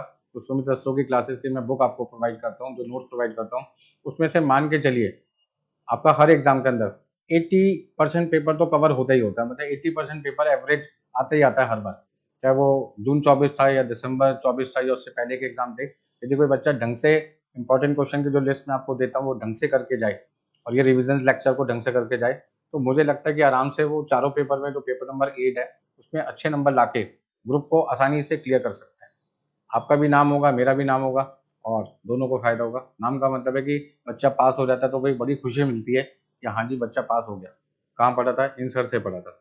सारे टीचर अच्छा पढ़ाते हैं, ऐसा नहीं कि मैं ही अच्छा पढ़ा रहा हूँ या मैं ही बेकार पढ़ा रहा हूँ। हर किसी भी बच्चे की अलग अलग चॉइस होती है, किसी को कोई पसंद है, किसी को कोई पसंद है, ठीक है ना। चलिए भाई, तो आज का आखिरी प्रैक्टिकल क्वेश्चन रिकंसिलेशन का जो मैं आपके लेके आया हूँ सामने, इसमें मैं आपके लिए एक नई चीज लेके आया हूँ। अब तक आपने हर क्वेश्चन में क्या देखा था कि हम कॉस्ट बुक में कॉस्ट शीट बना रहे थे, बट यहाँ पे क्या लिखा, बड़े ध्यान से पढ़ो, मैंने हाईलाइट भी कर रखा है, बाकी सारा क्वेश्चन तो सेम है। You are required to prepare profit and loss account, profit and loss account, loss account, account account account, account word लिखा है, प्रॉफिट एंड लॉस अकाउंट। इसका मतलब आपको यहाँ पे फाइनेंशियल बुक का प्रॉफिट निकालने के लिए प्रॉफिट एंड लॉस अकाउंट बनाना है, और कॉस्ट बुक का प्रॉफिट निकालने के लिए भी पीएनएल अकाउंट बनाना है। मतलब दो पीएनएल अकाउंट बनाने हैं, एक फाइनेंशियल बुक का और एक आपको कॉस्ट बुक का। ये फाइनेंशियल बुक का है और ये कॉस्ट बुक का है। कॉस्ट बुक में जब पीएनएल अकाउंट बनाते हैं तो साथ में एक वर्ड ऐड कर देते हैं कॉस्टिंग पीएनएल अकाउंट, ताकि लोगों को समझ में आ जाए कि ये जो पीएनएल अकाउंट है ये चार्टर्ड अकाउंटेंट ने फाइनेंशियल बुक में बनाया, और जिस पीएनएल के आगे कॉस्टिंग वर्ड लिखा होता है इसका मतलब ये पीएनएल अकाउंट कॉस्ट अकाउंटेंट ने कॉस्ट बुक में बनाया और नाम हो गया कॉस्टिंग पीएनएल, ताकि देखने वाले को आराम से समझ में आ जाए कि कौन सा पीएनएल किस अकाउंटेंट ने बनाया है। चलिए अब आगे चलते हैं। सबसे पहले यहाँ पर हमारे को जो इन्फॉर्मेशन दे रखी है वो फाइनेंशियल अकाउंट से ली गई है, फाइनेंशियल अकाउंट से ली गई है। यहाँ मैंने फाइनेंशियल अकाउंट को हाईलाइट किया, तो यहाँ पे लिखा है डायरेक्ट मटेरियल कंज्यूम, तो जितने भी खर्चे हैं वो सारे के सारे कहाँ जाएंगे? डेबिट साइड पे। तो ये डेबिट साइड पे आएगा, ये डेबिट पे आएगा, ओवरहेड डेबिट साइड पे आएगा, एडमिनिस्ट्रेटिव डेबिट, सेलिंग डेबिट पे, बैड डेट डेबिट पे, प्रीलिमिनरी डेबिट पे, लीगल चार्जेस डेबिट पे, receive credit side, interest credit side, cell credit side, closing stock दोनों कहाँ थे? क्रेडिट। तो लास्ट की जो कुछ चीजें हैं वो क्रेडिट पे आएगी, और शुरू की यहाँ से लेके यहाँ तक सारी की सारी चीजें कहाँ देगी? डेबिट में। तो हमने लिखा मटेरियल डेबिट में, वेजेस डेबिट में, फैक्ट्री ओवरहेड डेबिट में, एडमिनिस्ट्रेटिव डेबिट में, सेलिंग डेबिट में, बैड डेट डेबिट में, प्रीलिमिनरी एक्सपेंसेस डेबिट में, लीगल चार्जेस डेबिट में, और ये सारे के सारे अमाउंट हमने यहाँ से यहाँ क्या कर दिए? कॉपी कर दिए। तो 50,000 से लेके 100 रुपए तक सारी चीजें यहाँ लिख दी।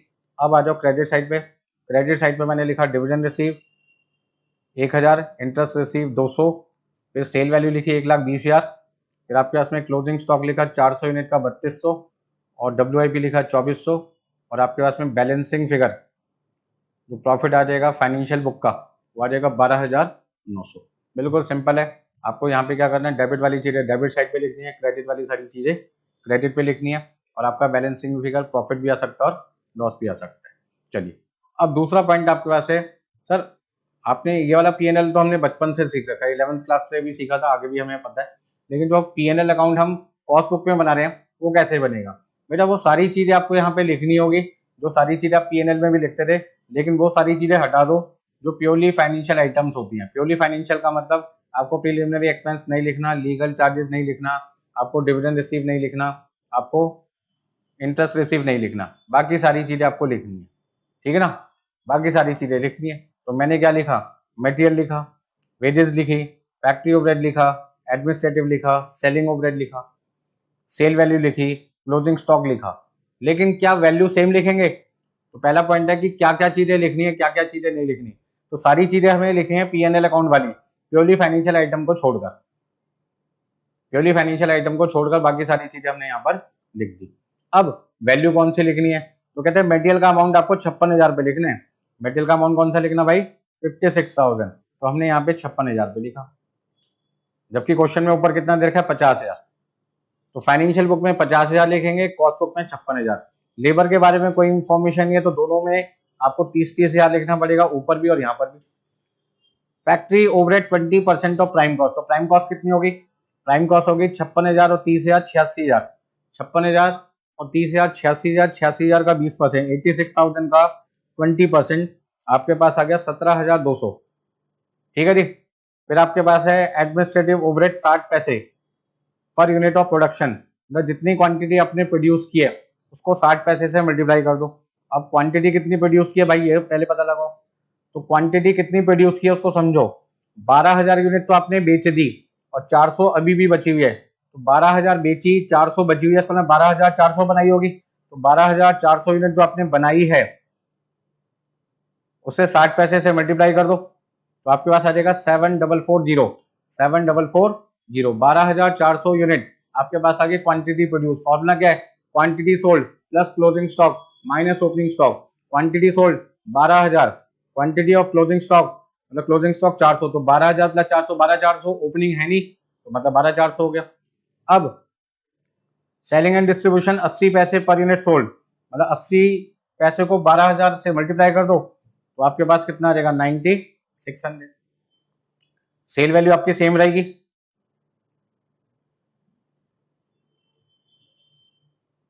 सेल वैल्यू हमने लिख दी 1,20,000। WIP की वैल्यू सेम रहेगी। अब ध्यान रखना, पिछले क्वेश्चन में closing stock as in financial book word लिखा था, तो जो फाइनेंशियल बुक में क्लोजिंग स्टॉक की वैल्यू दे रखी थी वही हमने लिखी। बट यहाँ पर आपको क्या करना है? Cost of production divide by quantity produce multiply by quantity of closing stock वाला फॉर्मूला यूज करना है। तो सबसे पहले आपको क्या करना पड़ेगा? कॉस्ट ऑफ प्रोडक्शन निकालना पड़ेगा। कॉस्ट ऑफ प्रोडक्शन कैसे निकालेंगे? कॉस्ट ऑफ प्रोडक्शन कैसे निकालेंगे भाई? तो कॉस्ट ऑफ प्रोडक्शन निकालने के लिए हमें एक वर्किंग नोट बना लेना चाहिए।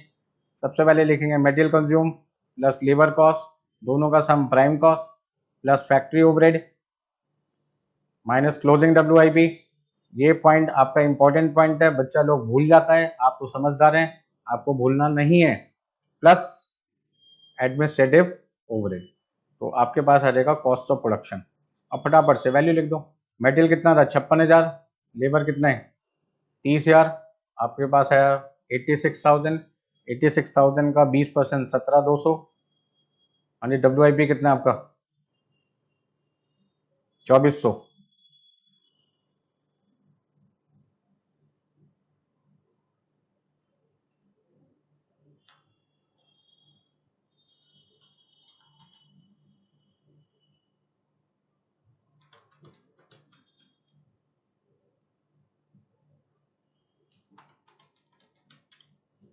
हाँ जी, 1,08,240 रुपए आपके पास आ गया कॉस्ट ऑफ प्रोडक्शन।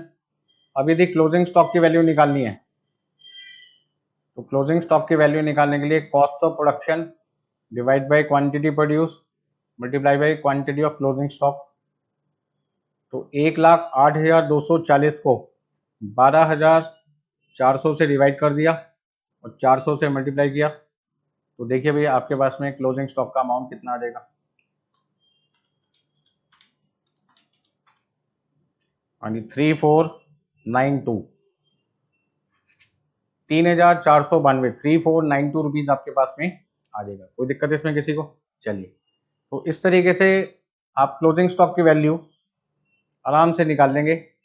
ये वर्किंग नोट आपको तब बनाना पड़ता है जब किसी क्वेश्चन में कॉस्ट शीट ना बनानी पड़े बल्कि कॉस्टिंग P&L बनाना पड़े, क्योंकि कॉस्ट शीट में तो कॉस्ट ऑफ प्रोडक्शन आपको दिख ही जाएगा, तो आपको दिक्कत नहीं आएगी। थर्ड क्वेश्चन में दिक्कत नहीं आई थी, फोर्थ क्वेश्चन में दिक्कत नहीं आई थी, लेकिन फिफ्थ क्वेश्चन में आप कॉस्ट शीट की जगह बना रहे हैं कॉस्टिंग P&L, वहां पे इस प्रॉब्लम का सामना करना पड़ सकता है और आपके साथ ऐसी घटना ना घटे, वर्किंग नोट बनाना ना भूले।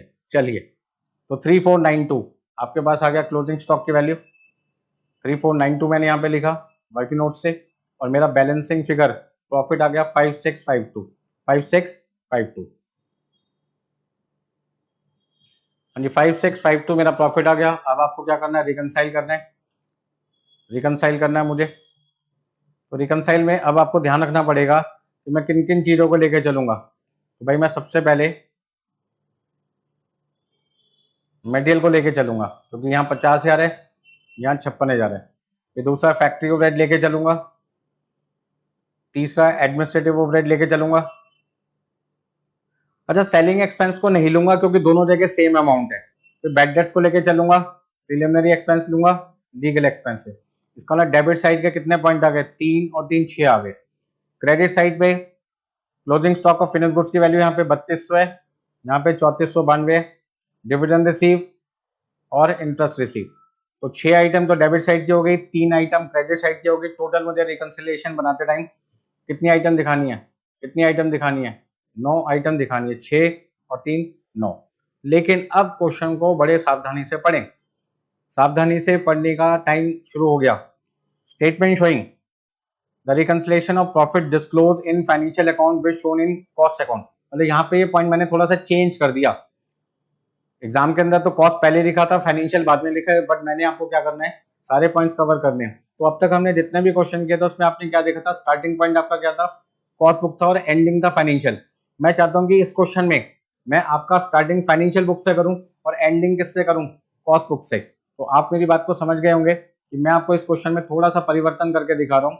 एग्जाम में कॉस्ट से शुरू किया था, फाइनेंशियल में खत्म हुआ, बट मैं यहाँ पे आपको एक नई चीज सिखा रहा हूँ। यदि फाइनेंशियल से शुरू करने को कहा जाए एग्जाम में तो कॉस्ट पे खत्म करने को कहा जाए, तो आपको कैसे अपना आंसर निकालना है। ठीक है जी, चलिए जरा मैं समझा देता हूं आपको कि अब हमारा जो बेस होगा,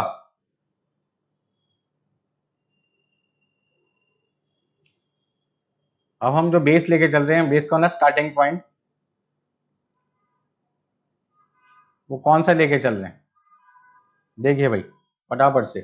हमारा जो स्टार्टिंग पॉइंट है अब वो क्या है, प्रॉफिट एज पर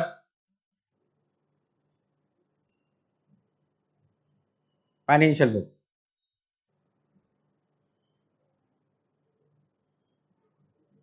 तो यदि हम profit as per financial book लेके चलेंगे तो हमारे को खत्म किस पे करना पड़ेगा, profit as per cost book पे। तो इस बार हमारा जो बेस है वो फाइनेंशियल बुक है, ठीक है ना। और जिस तरीके से हम कॉस्ट के हिसाब से चल रहे थे फाइनेंशियल के हिसाब से चलेंगे, रूल वही रहेगा आपका, डेबिट और क्रेडिट का, एक्सपेंसेस, प्रॉफिट और रिकंसाइल।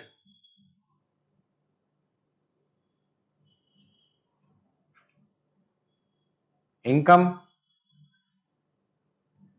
प्रॉफिट और रिकंसाइल, ठीक है जी।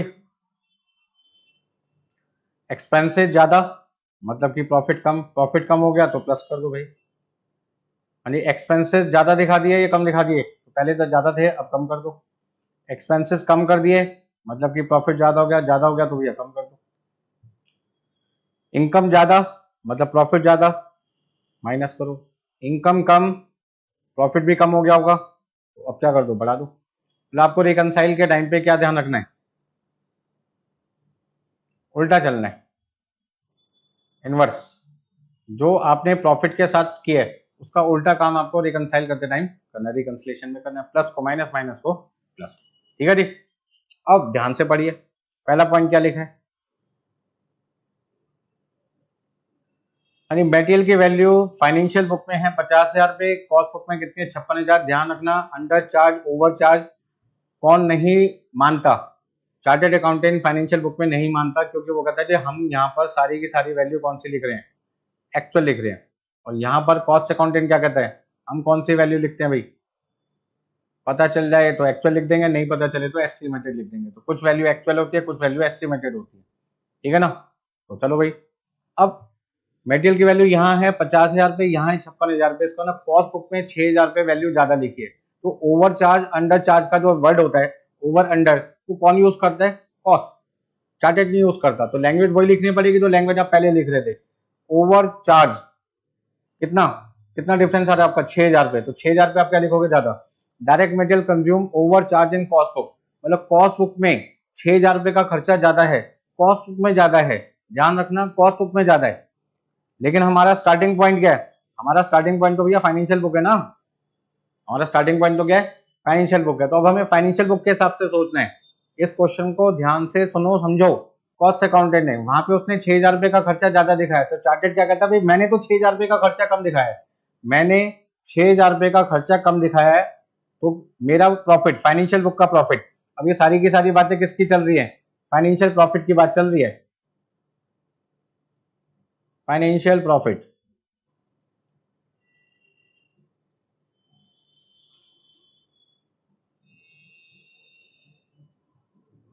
ठीक है ना भाई। तो यदि 6000 रुपए का खर्चा कॉस्ट बुक में ज्यादा है तो कॉस्ट को छोड़ो, फाइनेंशियल पे आ जाओ, क्योंकि अब हमारा बेस क्या है, फाइनेंशियल। तो फाइनेंशियल बुक में खर्चा 6000 रुपए कम हो गया, खर्चा कम हो गया मतलब प्रॉफिट ज्यादा हो गया, ज्यादा हो गया तो क्या कर दो माइनस, तो हमें माइनस करना पड़ेगा 6000 रुपए। हमने माइनस कर दिया भाई, माइनस का साइन लगा दिया आपके सामने। हाँ जी, फैक्ट्री का खर्चा, फैक्ट्री का खर्चा हमने लिखा 17,200, यहाँ पे है 16,000, इसका मतलब फैक्ट्री का खर्चा हमने 1200 रुपए कॉस्ट बुक में ज्यादा लिखा है। ये under charge over charge cost के हिसाब से लिखना है, ध्यान रखना कॉस्ट के हिसाब से लिखना है। कॉस्ट में ज्यादा है वैल्यू तो ओवर लिखेंगे, कम है तो अंडर लिखेंगे। फाइनेंशियल वाली इस बात को मानते ही नहीं है, वो कहते हैं हमने तो भैया एक्चुअल वैल्यू लिखी है, हम अंडर चार्ज ओवर चार्ज नहीं यूज करेंगे, आपको यूज करना आप यूज करो। तो ध्यान रखना ये फैक्ट्री का खर्चा कॉस्ट बुक में लिखा है 17,200, जबकि फाइनेंशियल बुक में लिखा है 16,000। इसका ना कॉस्ट बुक में 1200 रुपए खर्चे ज्यादा लिखे हैं, over charge in cost book है। अब 1200 रुपए के खर्चे फाइनेंशियल बुक में कम है, खर्चे कम है, खर्चे कम है तो प्रॉफिट भी ज्यादा हो गया, खर्चे कम है प्रॉफिट ज्यादा हो गया, माइनस कर दो, हमने माइनस कर दिया। देखो भैया गलती मत कर देना एग्जाम में, अब हम स्टार्टिंग कर रहे हैं फाइनेंशियल बुक से, तो प्लस माइनस तो मुझे फाइनेंशियल बुक में करना है, लेकिन अंडर चार्ज ओवर चार्ज के जो पॉइंट्स होते हैं बेटा वो हमें किसके हिसाब से लिखने होते हैं, कॉस्ट बुक के हिसाब से लिखने होते हैं। क्योंकि चार्टेड अकाउंटेंट कहता है भाई मैंने तो कोई गलती की नहीं, मैं तो सारी की सारी एक्चुअल वैल्यू लिखे, मैं क्यों अंडर चार्ज ओवर चार्ज लिखूं अपनी बुक के नाम से, बेकार में यार कुछ भी। चलो नेक्स्ट पॉइंट, एडमिनिस्ट्रेटिव ओवरहेड 7,440 रुपए, 7,440, जबकि यहाँ पे कितना है 7,000, इसका मतलब 440 रुपए, 440 रुपए हमने क्या कर रखा है, ज्यादा दिखा रखा है, ओवर चार्ज कर रखा है। 440 रुपए कॉस्ट पे ज्यादा है, बट फाइनेंशियल में तो क्या है कम, तो फाइनेंशियल में खर्चे कम हो गए, प्रॉफिट ज्यादा हो गया, ज्यादा हो गया तो माइनस कर दो। तो ध्यान रखना प्लस माइनस का जो गेम है वो फाइनेंशियल बुक के हिसाब से खेलना है। लैंग्वेज आप कुछ भी लिखे, लेकिन गेम अब किसके हिसाब से चलेगा, फाइनेंशियल के हिसाब से चलेगा। Next point, bad debts, preliminary expenses, legal charges. Bad debts, preliminary expenses, legal charges 800, 400, 100, ये तीनों खर्चे फाइनेंशियल बुक में तो हैं, कॉस्ट बुक में नहीं है। इसका ना फाइनेंशियल बुक के खर्चे बढ़ गए, फाइनेंशियल बुक के खर्चे बढ़ गए, प्रॉफिट कम हो गया, प्रॉफिट कम हो गया तो क्या कर दो, प्लस कर दो, प्लस कर दो, प्लस कर दो, हमने प्लस कर दिया तीनों। प्रैक्टिस करोगे सब समझ में आ जाएगा मैं क्या बोल रहा हूँ। पिछली बार हम कॉस्ट बुक के हिसाब से चल रहे थे तो साइन सारे चेंज हो गए, इस बार कॉस्ट बुक में और फाइनेंशियल बुक में यही दिक्कत है, जिनको प्लस कर रहे थे वो माइनस हो जाएंगे, माइनस वाले प्लस हो जाएंगे। अब ऐसे कह सकते हैं कि जिन चीजों को हम प्लस कर रहे थे वो माइनस हो गए, माइनस वाली चीजें प्लस हो गई। तो आपको याद होगा bad debts, preliminary, legal charges, ये सारी चीजें अब तक हम क्या कर रहे थे, हर बार माइनस कर रहे थे, यहाँ पे क्या हो गई, प्लस हो गई। नेक्स्ट आ जाएगा डिविडेंड रिसीव, इंटरेस्ट रिसीव। अब dividend receive, interest receive financial book में तो लिखा गया है, इसका ना फाइनेंशियल बुक की इनकम बढ़ गई, फाइनेंशियल बुक की इनकम बढ़ गई, इनकम बढ़ गई मतलब प्रॉफिट बढ़ गया, प्रॉफिट बढ़ गया तो क्या कर दो, माइनस कर दो। तो डिविडेंड रिसीव और इंटरेस्ट रिसीव आपको क्या करना है, माइनस करना है, उल्टा चलना है, सिंपल सी बात है। लैंग्वेज वही आएगी जो लिखते हैं, बट चलना प्लस की जगह माइनस है, माइनस की जगह प्लस है, आप ऐसे समझो, मतलब जो काम आप पहले कर रहे थे उसका उल्टा कर दो यहाँ पर, क्योंकि आप स्टार्टिंग आप किससे कर रहे हैं, फाइनेंशियल बुक से कर रहे हैं। नेक्स्ट पॉइंट, क्लोजिंग स्टॉक की वैल्यू आपके पास यहाँ पे है 3200 और यहाँ पे कितनी है 3492, मतलब कि 292, मतलब 292 रुपए, 292 रुपीज हमने क्लोजिंग स्टॉक की वैल्यू कॉस्ट बुक में ज्यादा लिखी है, मतलब फाइनेंशियल बुक में कम लिखी है। अब फाइनेंशियल बुक में यदि हम कम लिखेंगे, फाइनेंशियल बुक में हम यदि कम लिखेंगे तो हमारी इनकम क्या हो गई, कम हो गई, हमारा प्रॉफिट भी कम हो गया, अब हमें क्या करना पड़ेगा, प्लस करना पड़ेगा।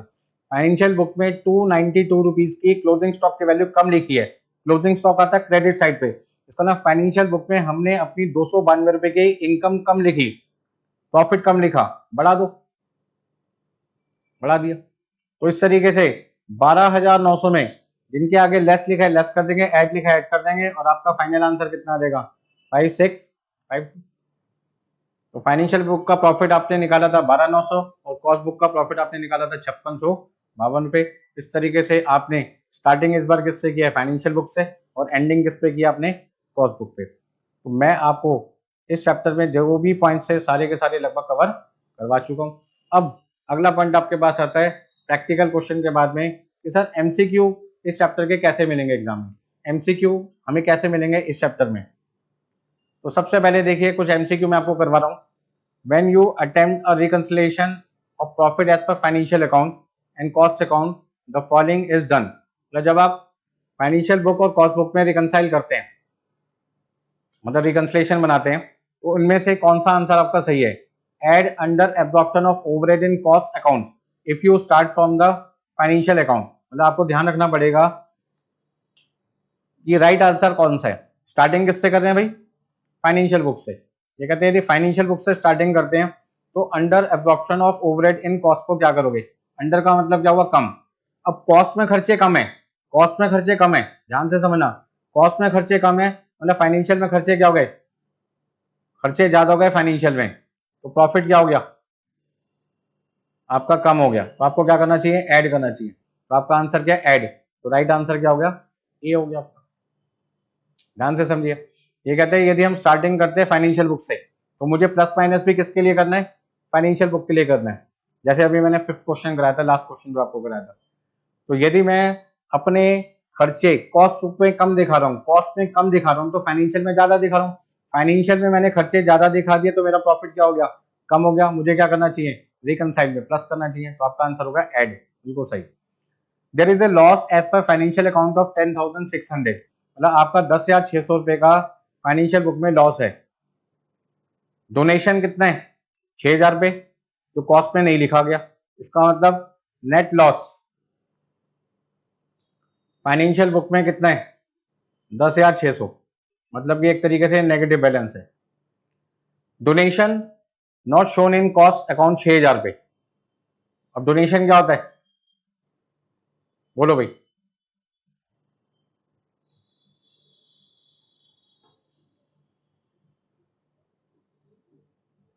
हाँ जी, डोनेशन आपके पास में 6,000 रुपए जो कि हमने कॉस्ट में नहीं लिखा, मतलब फाइनेंशियल में लिखा, तो इसको ना फाइनेंशियल के खर्चे क्या हो गए, ज्यादा हो गए। अब खर्चे ज्यादा हो गए तो आपका प्रॉफिट क्या हो गया, कम हो गया। तो आप क्या कर दो, खर्चे फाइनेंशियल बुक में ज्यादा हो गए तो प्रॉफिट क्या हो गया, कम हो गया। प्रॉफिट कम हो गया तो वापस क्या कर दो, बढ़ा दो। तो यहाँ पे हमें प्लस का साइन लगाना पड़ेगा, कितना, 6,000 रुपए।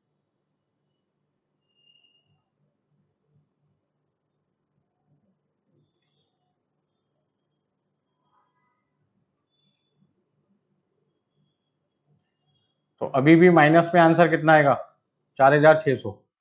मतलब कि नेट लॉस कॉस्ट बुक का कितना आ गया, 4,600।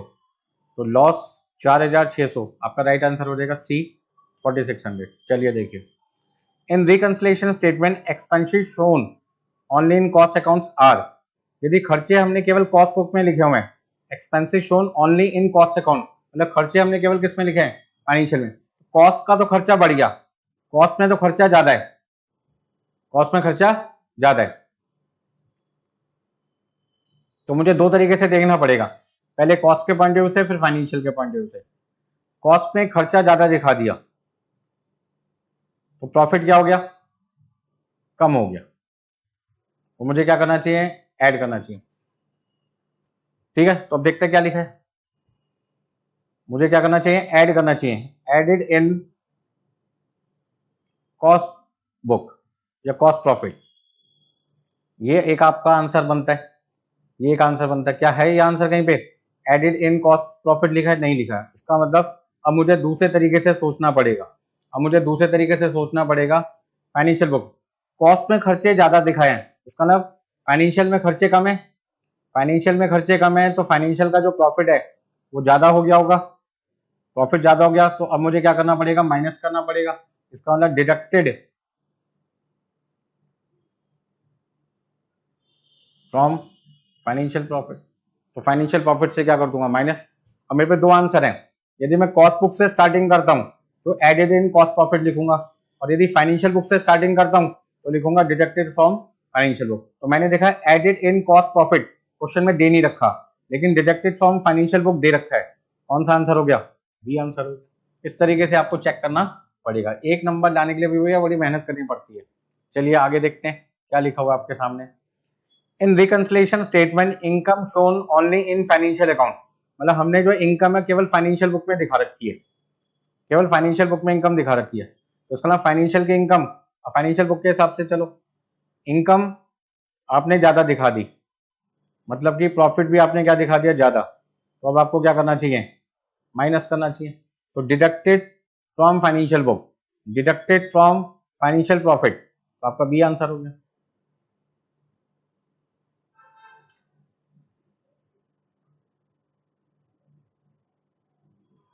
यदि ये ऑप्शन ना दे रखा होता क्वेश्चन में तो फिर मैं एक बार किससे चेक करता, कॉस्ट बुक से चेक करता, कोई ना कोई एक आंसर तो मिलता। नहीं मिलता तो फिर लास्ट ऑप्शन का इग्नोर्ड, इग्नोर्ड का मतलब नन ऑफ द अबव, कोई भी आंसर ठीक नहीं है। चलिए next point. In reconciliation statement expenses shown only in financial account, मतलब फाइनेंशियल बुक में हमने खर्चे दिखा रखे हैं, तो फाइनेंशियल बुक में खर्चे बढ़े तो फाइनेंशियल बुक का जो प्रॉफिट है वो क्या हो गया, कम हो गया। तो अब रिकंसाइल करते टाइम हमें क्या करना चाहिए, हमें बढ़ा देना चाहिए, मतलब एडेड इन फाइनेंशियल प्रॉफिट। तो एडेड इन फाइनेंशियल प्रॉफिट आपका ए आंसर है। And the Beta Limited made a profit of rupees 2 lakh during the year as per cost record. Cost record के हिसाब से आपका 2 लाख रुपए प्रॉफिट है। हाँ जी, profit as per cost book हमारे पास कितना है, 2 लाख रुपए। Interest on investment and income tax paid were 15,000 and 90,000 respectively. अब इंटरेस्ट ऑन इन्वेस्टमेंट का मतलब क्या है, purely financial income. Interest on investment not recorded in cost book, income tax not recorded in cost book, क्योंकि दोनों चीजें financial book में आती हैं।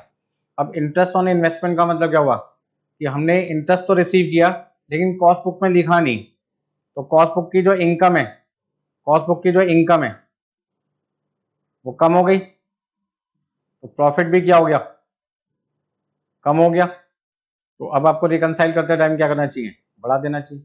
तो प्लस कर दो 15,000 रुपये। हाँ जी, इनकम टैक्स हमने पे किया, इनकम टैक्स क्या, खर्चा, जो फाइनेंशियल बुक में तो लिखा है, कॉस्ट बुक में नहीं लिखा। अब यदि कॉस्ट बुक में नहीं लिखा तो खर्चे क्या हो गए, कम हो गए, प्रॉफिट क्या हो गया, ज्यादा हो गया। तो रिकंसाइल करते टाइम क्या कर दो, माइनस कर दो। तो माइनस का साइन लग जाएगा इनकम टैक्स में 90,000 रुपये। तो आपका आंसर आ जाएगा 1,25,000 रुपये फाइनेंशियल बुक का। तो राइट आपका आंसर आ जाएगा 1,25,000 रुपये। Which of the following items should be added to costing profit to arrive financial profit, मतलब costing profit में कौन से आइटम को ऐड किया जाए कि फाइनेंशियल प्रॉफिट को लेके आए। ऐड करने वाली बात चल रही है, ऐड। इनकम टैक्स तो क्या होता है, माइनस होता है। हाँ जी, इंटरेस्ट पेड माइनस होता है, ठीक है जी।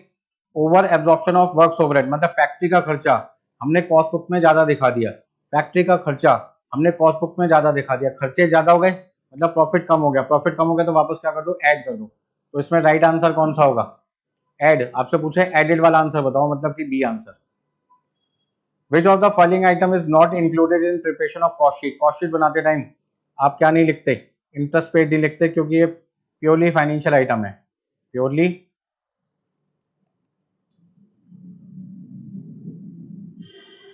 Financial item. तो आपका आंसर हो गया डी। तो इस तरीके से बेटा आपका रिकंसिलिएशन की रिवीजन भी क्या होती है, खत्म होती है। तो अभी तक हम 2 चैप्टर की रिवीजन कर चुके हैं, एक आपके पास है कॉस्ट शीट और दूसरा आपके पास है रिकंसिलिएशन। ग्रुप 1 के सारे चैप्टर्स की रिवीजन कराई जाएगी, देन उसके बाद हम शुरू करेंगे ग्रुप 2 में मैनेजमेंट अकाउंटिंग की, और उसके बाद जैसे जैसे और टाइम मिलेगा बाकी सब्जेक्ट को भी मैं देखूंगा, जैसे OM SM है, मैनेजमेंट अकाउंटिंग के बाद आपका FMBD है, फाइनल का SCM है, इतना टाइम निकलता जाएगा, मैं रिवीजन देखूंगा उसके लिए, तो आप टेंशन ना लें, ठीक है जी। चलिए।